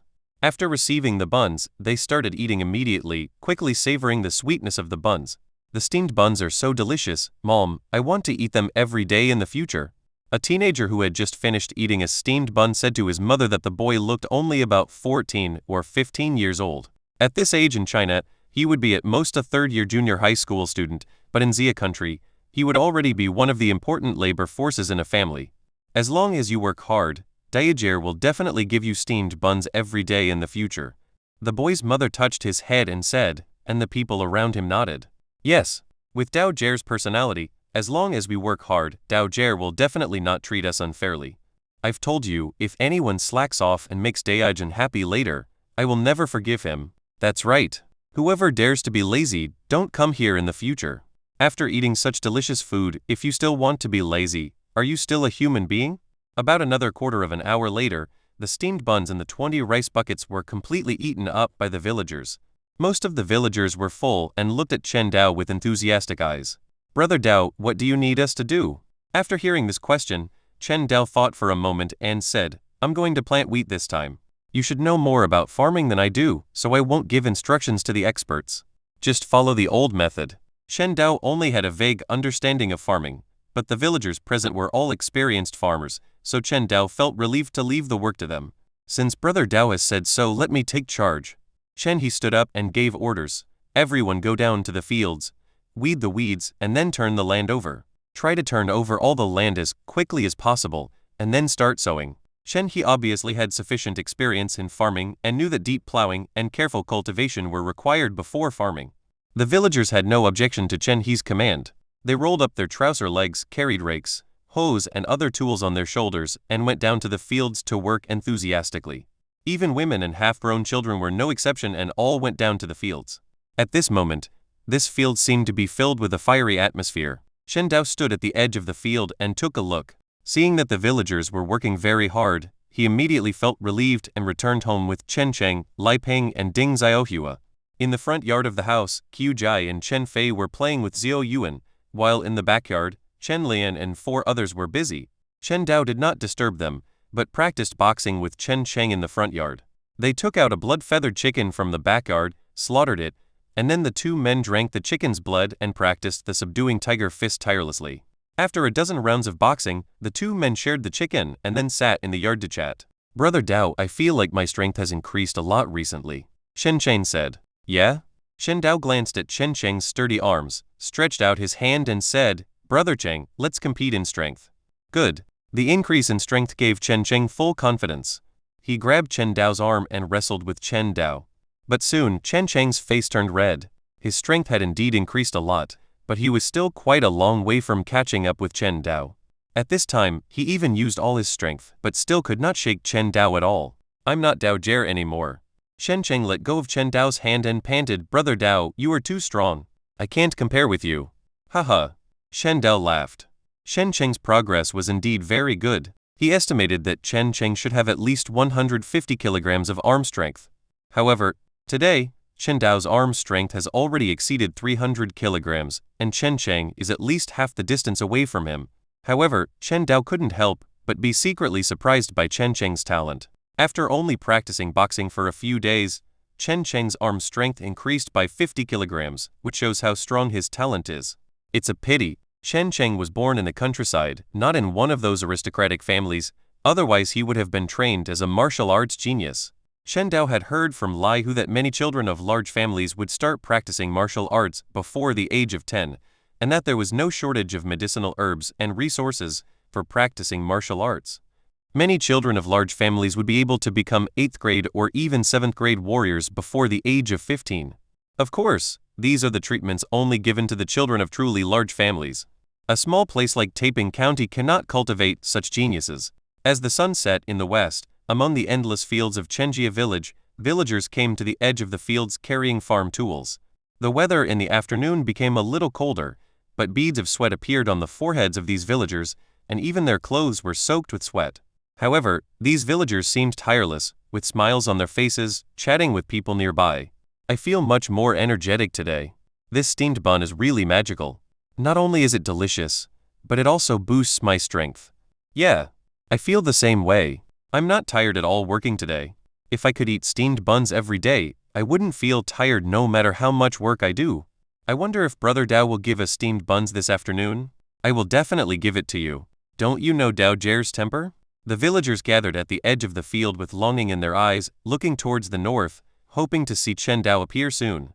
Chen Dao didn't let them wait too long. Soon, they saw the figures of Chen Dao, Lai Ping and others, and there was a look of desire in their eyes. Aunt Lai, let me help you choose. Brother Cheng, give me the rice bucket. I'll take it. Don't get tired, little girl Ding. I'm here to help. One by one, the women came forward quickly, took over the rice buckets carried by Lai Ping, Ding Xiaohua, and Chen Cheng, and then worked together to place the rice buckets on an open space. Then, they couldn't wait to uncover the cloth covering the rice buckets. This fragrance is steamed buns. Shen Gu's eyes lit up. Having eaten steamed buns twice, he was very familiar with the taste of steamed buns. He could tell whether it was steamed buns just by smelling it. Chapter 90 For the highest praise. Are we going to have steamed buns for dinner tonight? Brother Dao is so generous. Brother Dao really won't let us down. He feeds us with steamed buns every day. Great. I can eat steamed buns again. Everyone gathered around the rice bucket with shining eyes, waiting for the steamed buns to be distributed. Shen Dao didn't mean to keep everyone waiting for long. He first signaled Chen Cheng to distribute steamed buns to everyone, and then said, "Everyone, listen to me for a few words." As soon as Chen Dao said this, the scene immediately became quiet. The villagers didn't even rush to eat the steamed buns they had received. Instead, they pricked up their ears and waited quietly for Chen Dao to speak. It's still a bit troublesome to bring food to the fields every day. Chen Dao said, let's change the way we do things.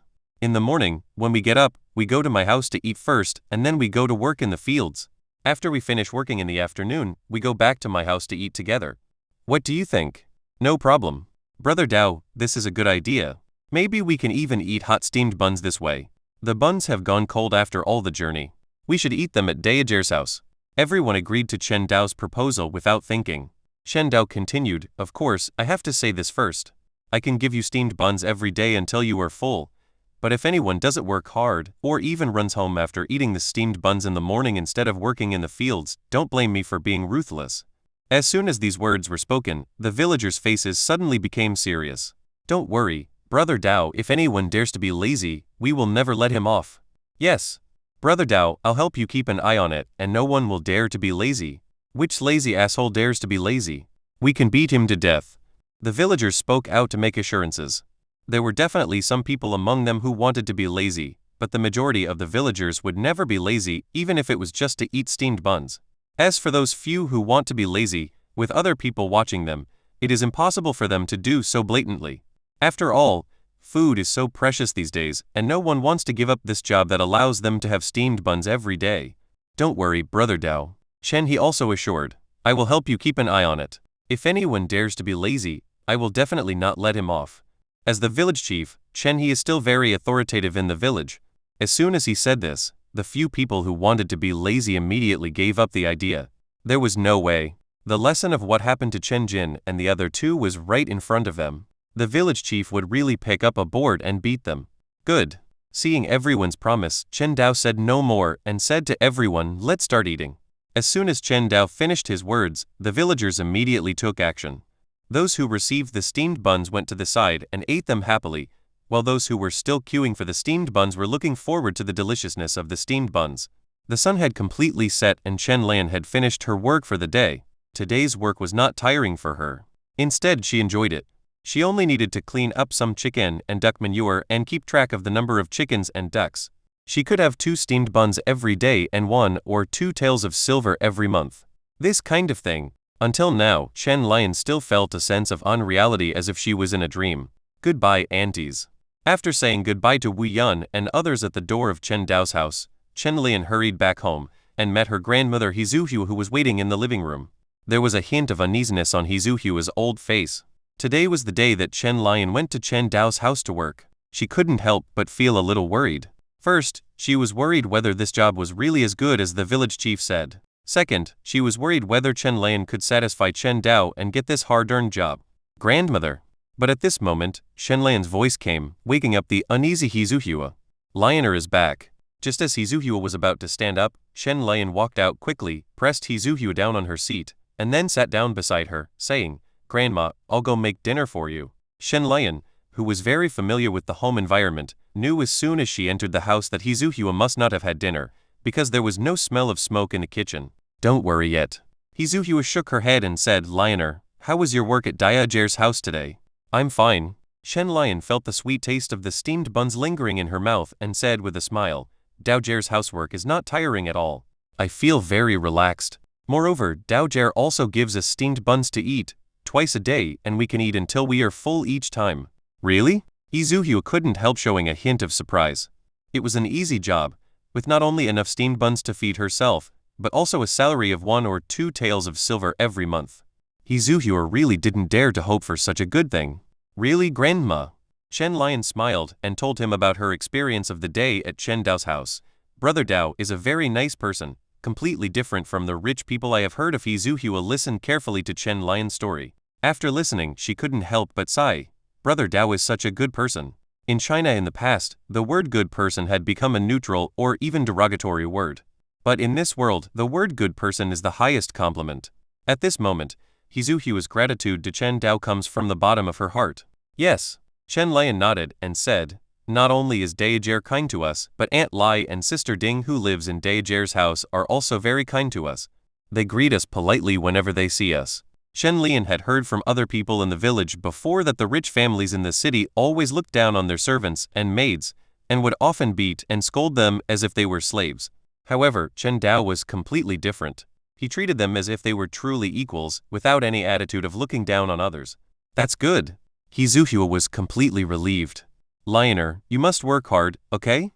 You must not lose this job. This job is too important for this family of only an old man and a young girl. The family does not have much food left. Even if they save on food every day, they can only last for about half a month.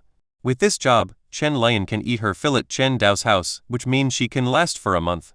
If Chen Lion loses this job, then this family will be completely out of food in half a month, and what awaits them then is either to shamelessly go out to borrow food or to starve to death at home." "Grandma, I know." Chen Lion smiled and said, "Let me tell you, Daojer's chickens are very well raised. Every chicken has yellow feathers and looks very good." Chen Lion told Hizuhua about her work at Chen Dao's house in detail. Hizuhua listened quietly, responding from time to time, without any impatience on her face. Chapter 95. Wu Han's doubts. When the sun rose and a light appeared on the horizon, Wu Han woke up.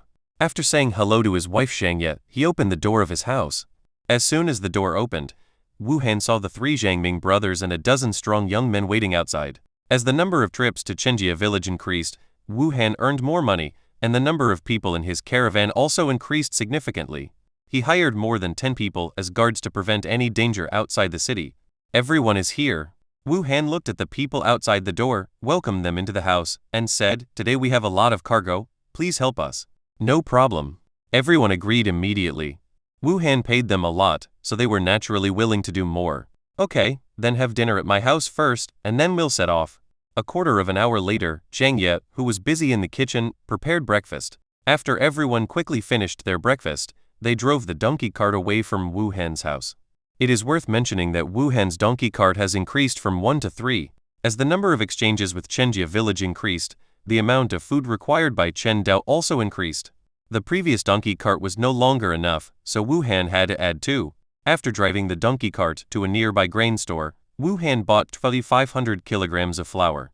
Then he put the flour on the donkey cart and drove the donkey cart out of the city with everyone else.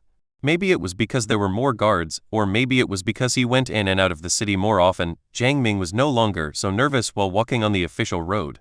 Instead, he smiled and said, "Brother-in-law, why does Chen Dao need so much food? There are only a few people in his family, and he buys thousands of kilograms of food every time. Can he eat it all? Let's not talk about Brother Chen's affairs anymore." Wu Han has always known that Chen Dao has a secret, but he has no intention of delving into it. In his opinion, it is enough that Chen Dao hands over the white feather chicken business to him. Wu Han could earn at least 2 taels of silver from selling a white feathered chicken. Faced with such a huge profit, Wu Han was too lazy to dig into Chen Dao's secrets. Isn't it better to just make money peacefully? Why bother with so much? About half an hour later, Wu Han's truck stopped at the entrance of Chenjia village. The young man guarding the gate recognized him immediately and said with a smile, Brother Wu is here. Just go in directly. Nowadays, almost everyone in Chenjia village knows Wu Han.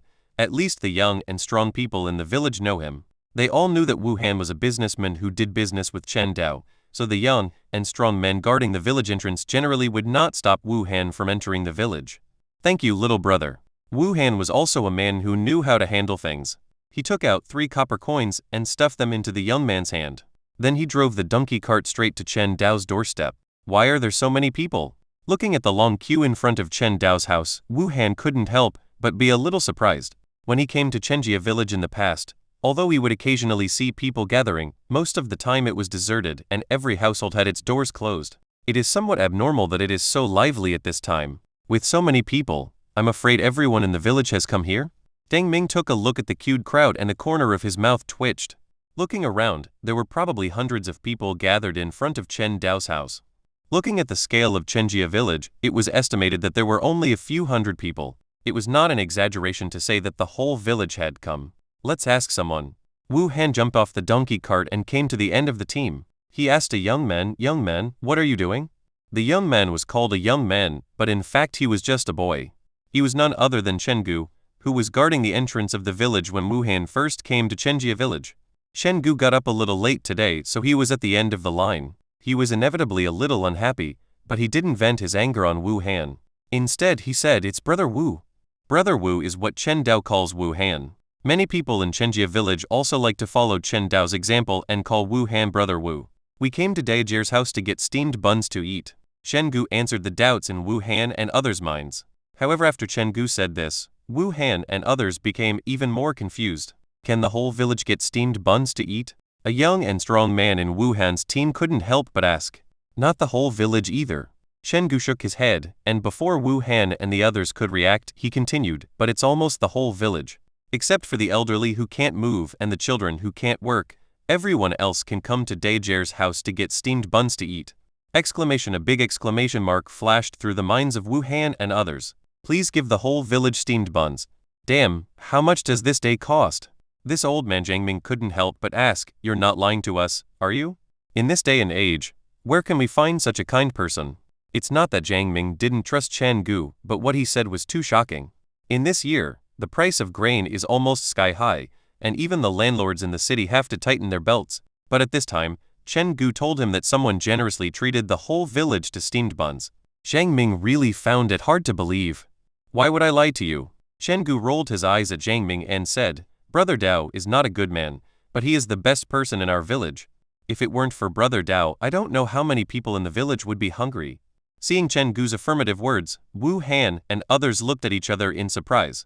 Judging from Gu's performance, the fact that Chen Dao treated the whole village to steamed buns was true. This could not help but shock Wu Han and others. At this time, there were probably no less than 300 people queuing in front of Chen Dao's house. Inviting 300 people to eat steamed buns, Wu Han and others really didn't know how to comment on this kind of behavior. They just had a deeper understanding of Chen Dao's wealth. I won't talk to you anymore, it's my turn to get the steamed buns. Gu did not say much to Wu Han and the others. When he saw that the number of people in the queue was getting smaller and smaller, he hurried forward. Soon he walked out of Chen Dao's house happily with a few steamed buns in his hands.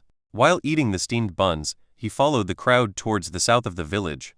Wu Han noticed that most of the villagers heading south were carrying farm tools, such as hoes, as if they were going to plow the fields.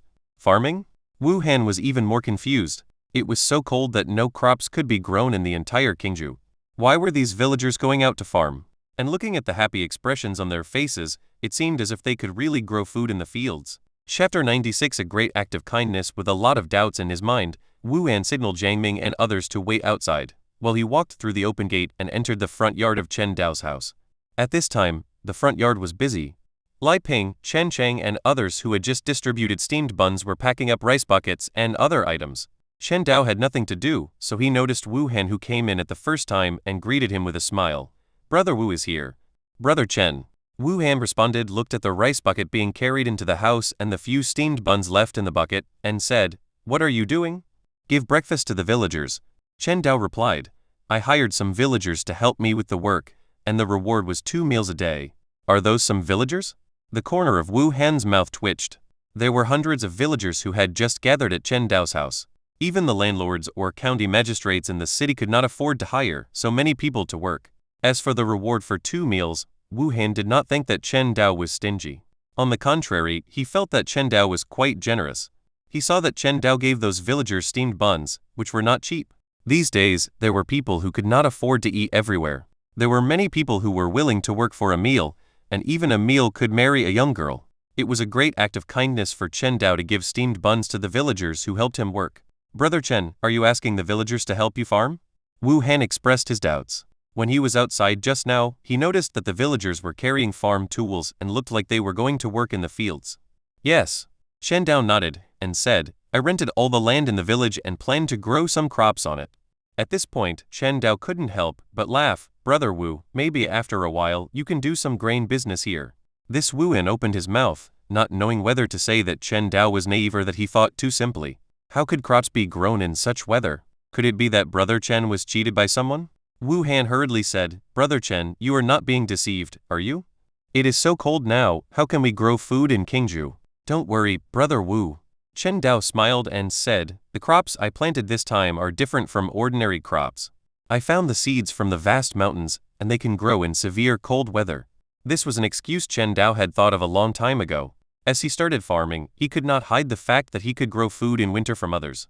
And the fact that he could see the advancement path of creatures was his biggest secret, and he could not tell anyone that. Therefore, explaining the source of the grain became Chen Dao's biggest problem. Fortunately, there was Kangming Mountain. Kangming Mountain was vast and boundless, and any strange things appearing there would only be surprising. Therefore, Kangming Mountain became Chen Dao's best scapegoat. I see. A look of realization emerged on Wu Han's face. The Kangming Mountains were boundless, and there were endless monsters and herbs in them. Although it was somewhat rare for Chen Dao to obtain unique grain varieties from the Kangming Mountains, it was an acceptable explanation after all. Then it seems that I have to rely on you, Brother Chen, to become a grain merchant. Wu Han said half-jokingly. There will be a chance. Chen Dao nodded and asked Chen Sheng to call Chen Da over. He then asked Wu Han, how much food did Brother Wu bring this time? A total of 2,500 kilograms. Wu Han replied, at your request, Brother Chen, all we brought this time is white flour. After saying that, Wu Han frowned again and said, Brother Chen, the price of grain in the city has risen a bit recently. The price of white flour has risen to 20 coins per caddy. It's going up again. Chen Dao couldn't help but sigh. He decided to grow crops because he had a premonition that grain prices would continue to rise. However, the grain prices rose too fast. When he first bought flour, it was still 16 cents per pound, which was already a price that ordinary people could hardly afford. He never thought. It has now risen by another 4 cents. White flour cost 20 yuan per pound. Even people with slightly better financial conditions would not dare to consume it. I now hope that your seeds can really grow crops, Brother Chen. Wu Han said, if your grain seeds can really produce food in this kind of weather, as long as you spread these grain seeds, maybe the people of Qingzhou will have a better life and the price of grain will be cheaper. Innocent. Chen Dao shook his head secretly. In his opinion, Wu Han's idea was too naive. He didn't mind spreading the cold-resistant wheat, but what use would it be even if it was spread? What caused the rising grain prices and the people's hunger was never the cold disaster, but the land annexation. The Xia kingdom has been established for nearly 300 years.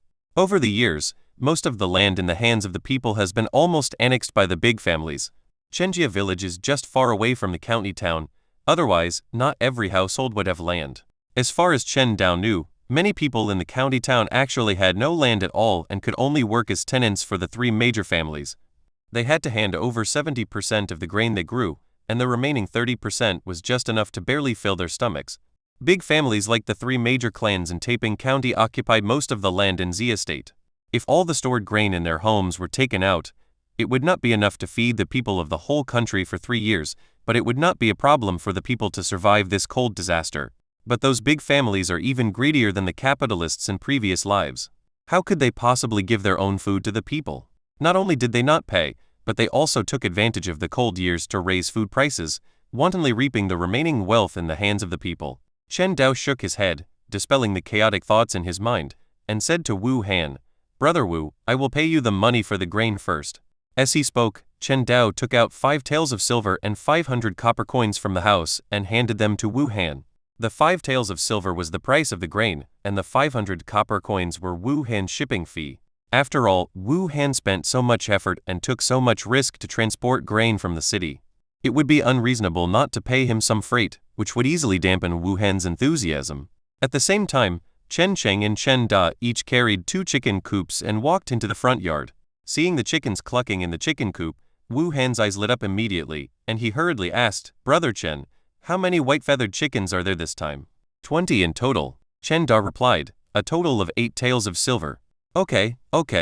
Wu Han laughed happily, took out the 8 tails of silver from the last white-feathered chicken and gave it to Chen Da, saying, "Brother Chen, when can you sell more white-feathered chickens?" Chapter 97 Backhand Knife. That's a little difficult. Chen Da shook his head and said that the reproduction speed of white-feathered chickens was far slower than that of yellow-feathered chickens. Although there were quite a few white-feathered chickens in the Chen family, and they would occasionally bring in some new gray-feathered chickens for breeding, the output was ultimately limited. Wu Han came here once every 10 days or so, and he could produce 20 white-feathered chickens, which was already Chen Da's limit. If there were more, it would affect the reproduction of the white-feathered chickens at home. I see. A look of disappointment appeared on Wu Han's face. He had hoped that Chen Daning would give him more white-feathered chickens so that he could earn more money each time he came. But now it seemed that this was not possible. "Brother Wu, don't be disappointed." At this time, Chen Dao suddenly said, "After a while, there may be better chicken breeds. I guarantee you will make a fortune then." "Really?" Wu Han's eyes lit up. "Certainly." Chen Dao nodded. As the number of yellow-feathered chickens is increasing, Chen Dao estimates that he will be able to start selling yellow-feathered chickens in small quantities after a while. In fact, a small number of yellow-feathered hens grow old every day and no longer lay eggs, making them worth raising. However, Chen Dao did not choose to sell these hens, but killed them directly for their meat, trying his best to ensure that his family had enough meat to make them stronger. "That's great," Wu Han said with a smile on his face. "Then I will wait for good news from Brother Chen." "No problem." Chen Dao nodded, and then said, "Brother Wu finally came here this time, he must stay at my house today." "No problem." Wu Han agreed immediately after receiving the good news. He first went outside and asked Jiang Ming and others to move the food to Chen Dao's kitchen. Then everyone sat together in the living room of Chen Dao's house and chatted. It is worth mentioning that each person has a few steamed buns and a cup of hot water at hand. The steamed buns are regarded as dessert and the hot water is regarded as tea, which can be regarded as a morning tea. The food at Chen Dao's is really good. A young and strong man brought by Wu Han looked at the steamed bun in his hand and couldn't help but sigh to the people around him. The people who helped Wu Han, could eat better at Wu Han's house. Normally, they ate porridge made of rice bran powder. But Chen Dao's family used steamed buns to entertain guests, and they could eat as much as they wanted. This made the young man extremely envious. Having steamed buns every day, this is probably what the life of a rich landlord might be like, right? Isn't it? Not only Chen Dao's family, many villagers in Chenjia village can eat steamed buns every day. When we came here just now, weren't those villagers queuing outside to get steamed buns? I want to move to Chenjia village. I can earn a living by doing some hard work. I can't find such a good job in the county town. Yes. The young men brought by Wu Han expressed their envy in a low voice, while Chen Dao talked with Wu Han to learn about the situation in the county. For a moment, the whole living room was filled with a harmonious scene. In the afternoon, Wu Han and others set out to leave Chenjia village. At the outer gate of Taiping County, Zhang He stood in front of a dilapidated house, squinting at the city gate guarded by soldiers. "Brother Zhang." The skinny monkey stood beside Zhang He and said, "It's already 3 p.m., and in less than an hour, the soldiers at the city gate will have to change shifts." Zhang He nodded gently and said, "Are you all ready, brothers?" "Ready," the thin monkey said solemnly. "Brothers are already lying in ambush near the city gate. As long as we shout the slogan of doing great things together, the brothers will rush out together." "Very good." Zhang He turned his head to look at the setting sun, with a hint of danger in his eyes.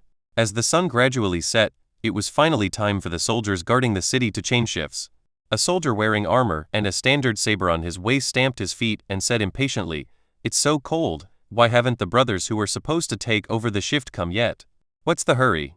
Another soldier said, "The men guarding the city gates at night don't have much to gain, so it's understandable that they slack off a bit." There are a total of 20 soldiers defending the city in Taiping County. These 20 soldiers are all the military forces of Taiping County. Among them, 10 are responsible for guarding the city gate during the day, 2 are responsible for guarding the gate, and 8 are on the city wall to provide support. Another group of 10 people are responsible for guarding after the city gates are closed at night. Compared with the work at night, the work during the day is obviously easier, and there is also money to be made. The 10 cents required to enter the city will not be paid to the county government, but will actually fall into the hands of the soldiers guarding the city. Therefore, the job of guarding the city gate during the day is a very lucrative job for these soldiers guarding the city. Of course, this money does not only belong to the 2 soldiers guarding the city gate, they also need to share some with the brothers who provide support on the city wall. In addition, the brothers on duty at night also need to get a share. But even so, the bulk of the money still belongs to the 2 of them. The daily entrance fees collected are enough for the 2 brothers to make a fortune. It is also because of this that the soldiers on duty at night will feel somewhat resentful and will come a little later every time they change shifts. Here it comes. But at this moment, the soldier who complained first saw his brother who came to relieve his shift, and a smile immediately appeared on his face. He had earned a lot of entrance fees today, and after changing his shift, he planned to go to the brothel in the city to have some fun.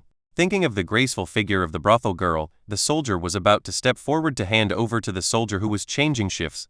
But at this moment, a dozen ragged refugees surrounded him. "Sir, please be kind and give us something to eat." "Master, I'm so hungry, can you give me something to eat?" "Master Jun, please. Give me something to eat." Jang He led a dozen young and strong men including Xiaohu, pretending to be weak and harmless, and slowly approached the soldiers guarding the city who were about to change shifts, begging the soldiers to give them some food. "Get lost." The soldier, however, waved his hands with an impatient look on his face, as if to shoo away flies. These refugees were covered in dirt and stinked, and the desire that had just risen in his lower abdomen instantly dissipated. "Military lord, please be merciful." Jang He approached the soldier slowly but firmly, praying as he approached. However, the soldier remained indifferent and even yelled, "You stinking beggars, get out of here now." As soon as he finished speaking, the soldier felt a sense of emptiness around his waist. However, Jang He had already pulled out the knife from his waist with extremely fast movements. "What are you going to do?" The soldier's pupils shrank, and before he could react, Jang He slashed his neck with his knife. The sharp blade cut through the flesh, and a line of blood instantly appeared on the soldier's neck. He was unable to even utter a scream, and fell to the ground, covering his throat and sobbing. Chapter 98. Strong on the outside, but weak on the inside. The other soldier guarding the city gate was shocked and stunned. He never expected that these refugees would be so bold as to kill the soldiers guarding the city. This is a crime of rebellion. It is a crime that will execute all 9 generations of your clan. Ah! The shocked soldier only felt a pain in his neck. It turned out that the skinny monkey had pulled out the knife from his waist, slashed his neck with it, and ended his life. What's going on? As soon as they walked out of the city gate, the 2 soldiers who were preparing to change shifts were stunned. They had just walked out of the city gate when they encountered this unexpected situation, which made them unable to react for a while. But for now, there was no time for them to react. Jang He did not feel any discomfort after killing a soldier with one sword. He had seen too many dead people on his way from Lanzhou. Killing just one person was not a psychological burden for him at all. "Brothers, let's do something great together!" Shang He shouted loudly, and in an instant, shouts of killing were heard. A large number of young and strong men who had been lying in ambush near the city gate rushed out. Shang He and Xiaohu each swung a knife and killed 2 soldiers who came to change shifts. Then they led the young and strong men into the city. What's going on? Is that Shang He and his men? How did they kill the soldiers guarding the city? This is a crime of treason. The entire clan will be executed. It has to be said that feudal society was very good at cultivating obedient citizens. When the refugees saw Shang He killing the soldiers defending the city, the first thing they thought of was rebellion, and their first reaction was fear. Fear of the crime of rebellion and the execution of 9 generations of the family. But they didn't react at that time. The families of most of them had already starved to death.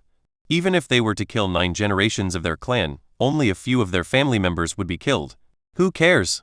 But at this moment, a young man spat and said, "I've had enough of this life of starvation and cold every day. Now that the city gates are wide open and there's no one guarding them, it's a good time for us to enter the city." After saying that, the refugee strode out and rushed straight into the city gate. He was already alone, and death was not something he was afraid of. If he could have a full meal before dying, what would it matter if he died? "We're going too." The action of this young man seemed to inspire more people, and a large number of refugees threw away their fears and rushed straight into the city. A large number of refugees heard the news and poured into the city like a tide. At this time, Jang He had already led hundreds of young and strong men to the top of the city wall. The noble person who contacted them before had already said that the first thing they needed to do after entering the city was to eliminate all the soldiers guarding the city. At this time, the soldiers guarding the city wall also reacted and were holding knives to confront Shang He and others. What are you going to do? Rebellion? Liu Yu, who was in charge of commanding all the soldiers defending the city, glared at Zhang He and the others and said, "Rebellion is a crime punishable by the execution of 9 clans. Do you want your entire clan to be exterminated? Leave now. I can report to the county magistrate and have you spared." Liu Yu's words perfectly explained what it meant to appear strong, but be weak inside. Facing hundreds of refugees with red eyes, Liu Yu had to admit that he was panicking. He had never taken these refugees seriously before, and only thought that they were pariahs. They dared not resist even if they starved to death. He even personally used a small bag of food to exchange for a 15-year-old girl from a refugee. Now the girl has been tortured to death by him, and his parents outside the city know nothing about it. Whenever he thought of this, Liu Yu would feel a sense of joy in his heart, as if the animal nature in his heart had been liberated. In fact, Liu Yu knew clearly that even if he told the girl's parents outside the city that he had tortured their daughter to death, they would be powerless to do anything to him. He was well aware of the weakness and powerlessness of these refugees, but when these refugees rushed up the city wall with red eyes, Liu Yu was scared. Only at this moment did he understand that these refugees were not weak, nor could they be bullied at will. If they were provoked, they would dare to draw their swords and kill people. "You are the city defense commander Liu Yu, right?" Gang He, who had already asked Shu Hu to find out the men's name, stared at Liu Yu and said, "10 days ago, you beat up our brothers. One of my brothers is still lying on the bed, on the ground. 5 days ago, you killed 2 of our brothers who begged for food from you. Now it's time to settle the score. Brothers, follow me and kill." Gang He roared, holding a knife, and rushed towards Liu Yu and other soldiers. The refugees behind him also rushed forward fearlessly. They only had 4 stolen knives as weapons, and most of them were holding sticks or other weapons. However, their fearless appearance frightened Liu Yu and other soldiers. But the knife was already at their necks, so Liu Yu and the others had no choice but to fight back. "Die for me." Liu Yu slashed with his sword, aiming straight at Zhang He's head, but Zhang He reacted extremely quickly and dodged to the side. Huff! The blade cut a big hole in Zhang He's shirt, but Zhang He ignored it and slashed at Liu Yu's chest with his backhand. Dang! The knife hit the armor on his chest, but was bounced off by the hard armor. Zhang He was stunned for a moment, and then he remembered that Liu Yu was wearing armor. When he ambushed the soldiers guarding the city before, he took advantage of their unpreparedness to cut their necks, thus perfectly avoiding the defense of the armor and rendering the armor useless. But at this time Liu Yu was on high alert. It would not be easy to cut his neck. "Oh!" Liu Yu, realizing that Zhang He could not hurt him, immediately laughed. A few lowly people want to rebel. It's simply wishful thinking. As soon as he finished speaking, Liu Yu took advantage of Zhang's daze and slashed with his sword. Huff! Zhang He reacted extremely quickly and stepped back rapidly, but was still cut on the arm by the blade, and blood instantly covered his arm. "Brother Zhang!" The skinny monkey who killed a soldier with a single blow quickly ran to Zhang He and asked with concern, "Are you okay?" Zhang He glanced at his bloody right arm and said, "It's okay. Let's kill him together." "Good." So Zhang He and the other man took knives and started fighting with Liu Yu. Liu Yu was not a warrior.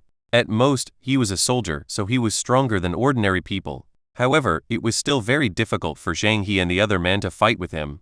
Because the armor on Liu Yu's body had too strong a defensive power, their swords could not cause any damage to Liu Yu by chopping on the armor. Instead, Liu Yu's sword posed a great threat to them.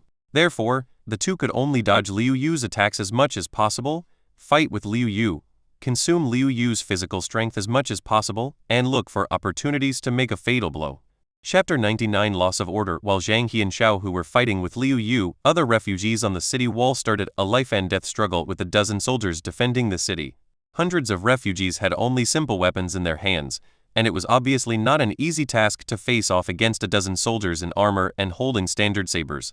However, because they were numerous and fearless, the refugees eventually gained the upper hand and quickly killed the soldiers on the city wall one by one.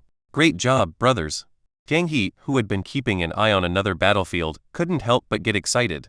With all the soldiers on the city wall killed, Liu Yu was trapped in a jar. No matter how thick his armor was or how sharp his weapon was, he couldn't defeat so many of them. "It's over!" While Zhang He was excited, Liu Yu was in despair and could not help begging, "My dear man, we have no grudges against each other. Why do we have to fight to the death?" "No grudges or hatred." Gang He sneered, "When you killed my brother, why didn't you say you had no grudge against him?" After saying this, Zhang He shouted, "Brothers, kill!" In an instant, all the refugees who had surrounded him rushed forward and hacked Liu Yu to death on the ground with their swords. "Brother Zhang, are you okay?" Seeing that Zhang He was completely dead, the refugees then noticed Zhang He's bloody right arm. At this time, the sleeve of Zhang He's right arm was already stained red with blood, and his face was extremely pale, looking a little scary. "I'm fine." Zhang He tore off a piece of cloth from the dead Liu Yu's body, bandaged the wound, and then asked, "How are the casualties of the brothers?" "Very bad." The skinny monkey, who had already quickly counted the number of people, said with an unpleasant expression. The soldiers guarding the city were all wearing armor and had extremely strong defense, so the brothers suffered extremely tragic casualties. A total of 30 brothers died and 20 were injured. Hearing this, Zhang He showed a trace of self-blame and pain on his face. These brothers trusted him so much, but he failed to keep these brothers alive. "Brother Zhang, don't blame yourself. Since the brothers are willing to do this with you, they are naturally prepared to die." The skinny monkey seemed to notice the look on Zhang He's face and comforted him. "Yes, Brother Zhang, don't blame yourself. Those brothers who died certainly don't want Brother Zhang to blame himself. Brother Zhang, please tell us what we should do next." Others also spoke up, and their consolation alleviated Zhang He's self-blame a lot. Zhang He walked slowly to the edge of the city wall, looking at the county town barely illuminated by the afterglow of the setting sun, his eyes flickering. As the city gates opened, a large number of refugees rushed into the city. These refugees obviously did not have a clear goal like Zhang He and others. After entering the city, these hungry refugees instantly lost their minds and broke into houses and shops in groups of 3 or 2, looting the food and money inside. At this time in the county town, the sounds of shouting and killing continued for a long time. The area near the city gate had completely lost order. The refugees had lost their minds and completely let go of the beastly nature in their hearts.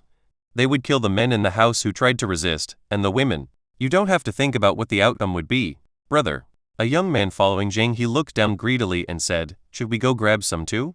Not only the young and strong man, but others also looked greedily at the food looted by the refugees below, wishing they could go down and rob it themselves.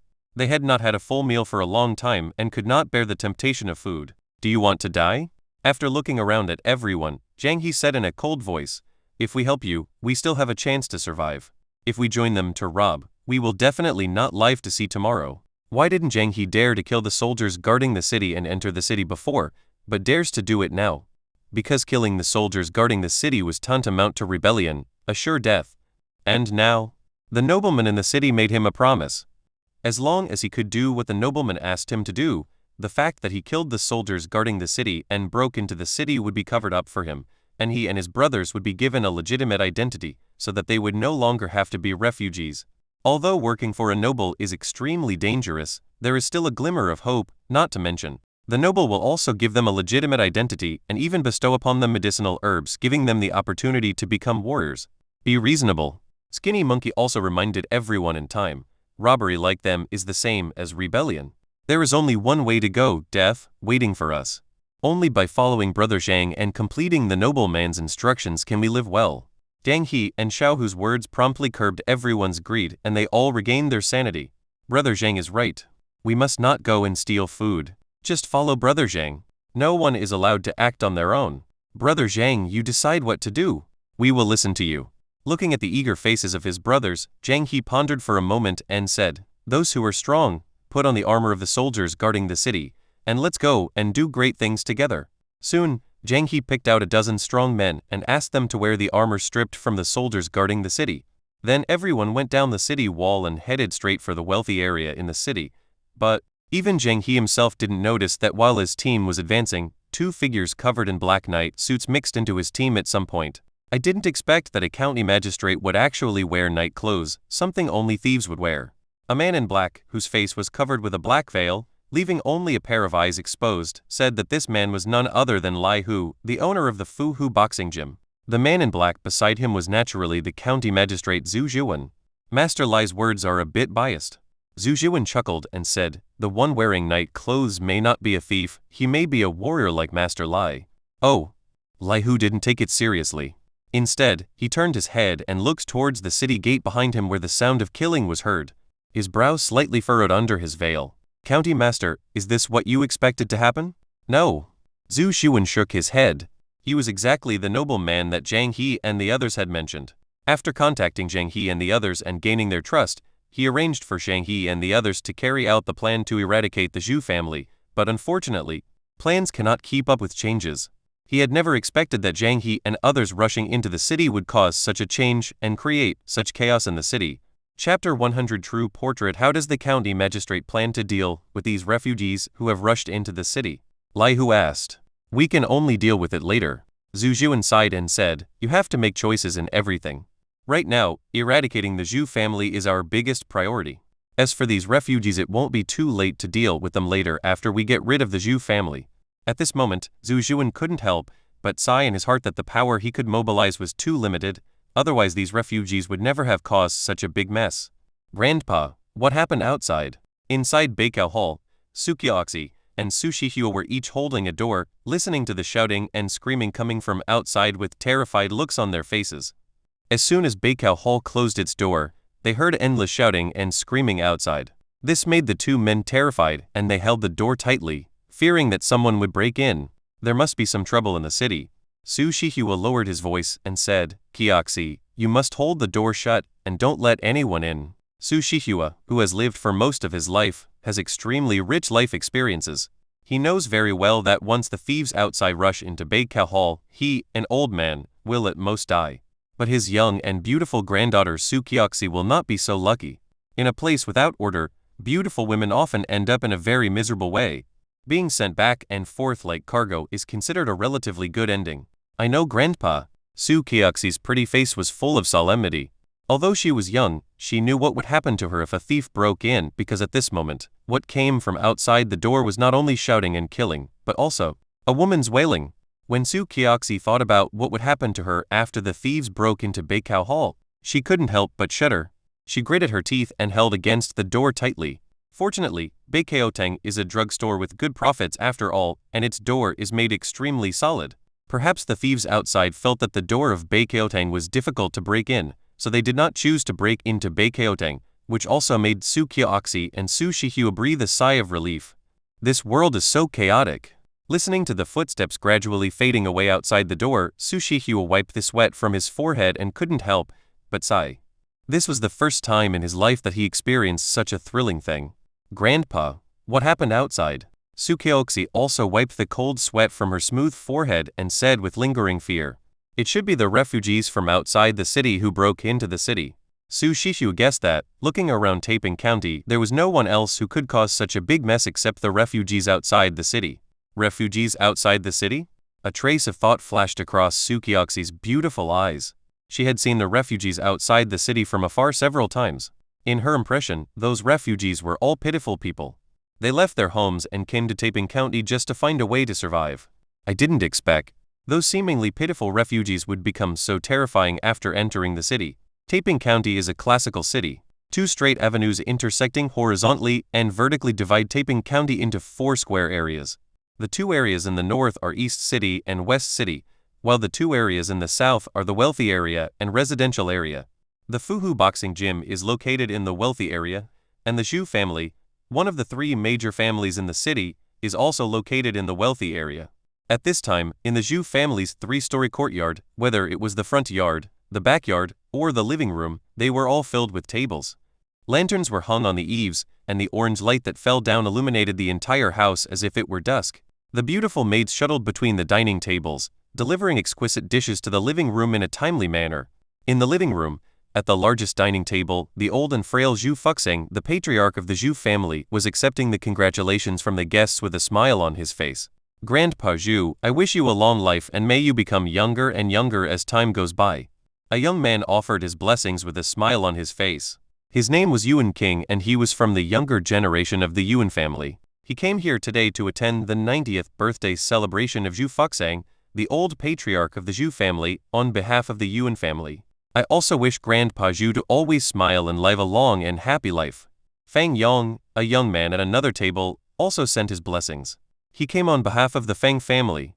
Although the 3 major families in Taiping County occasionally had some minor frictions, they mostly cooperated in the general direction.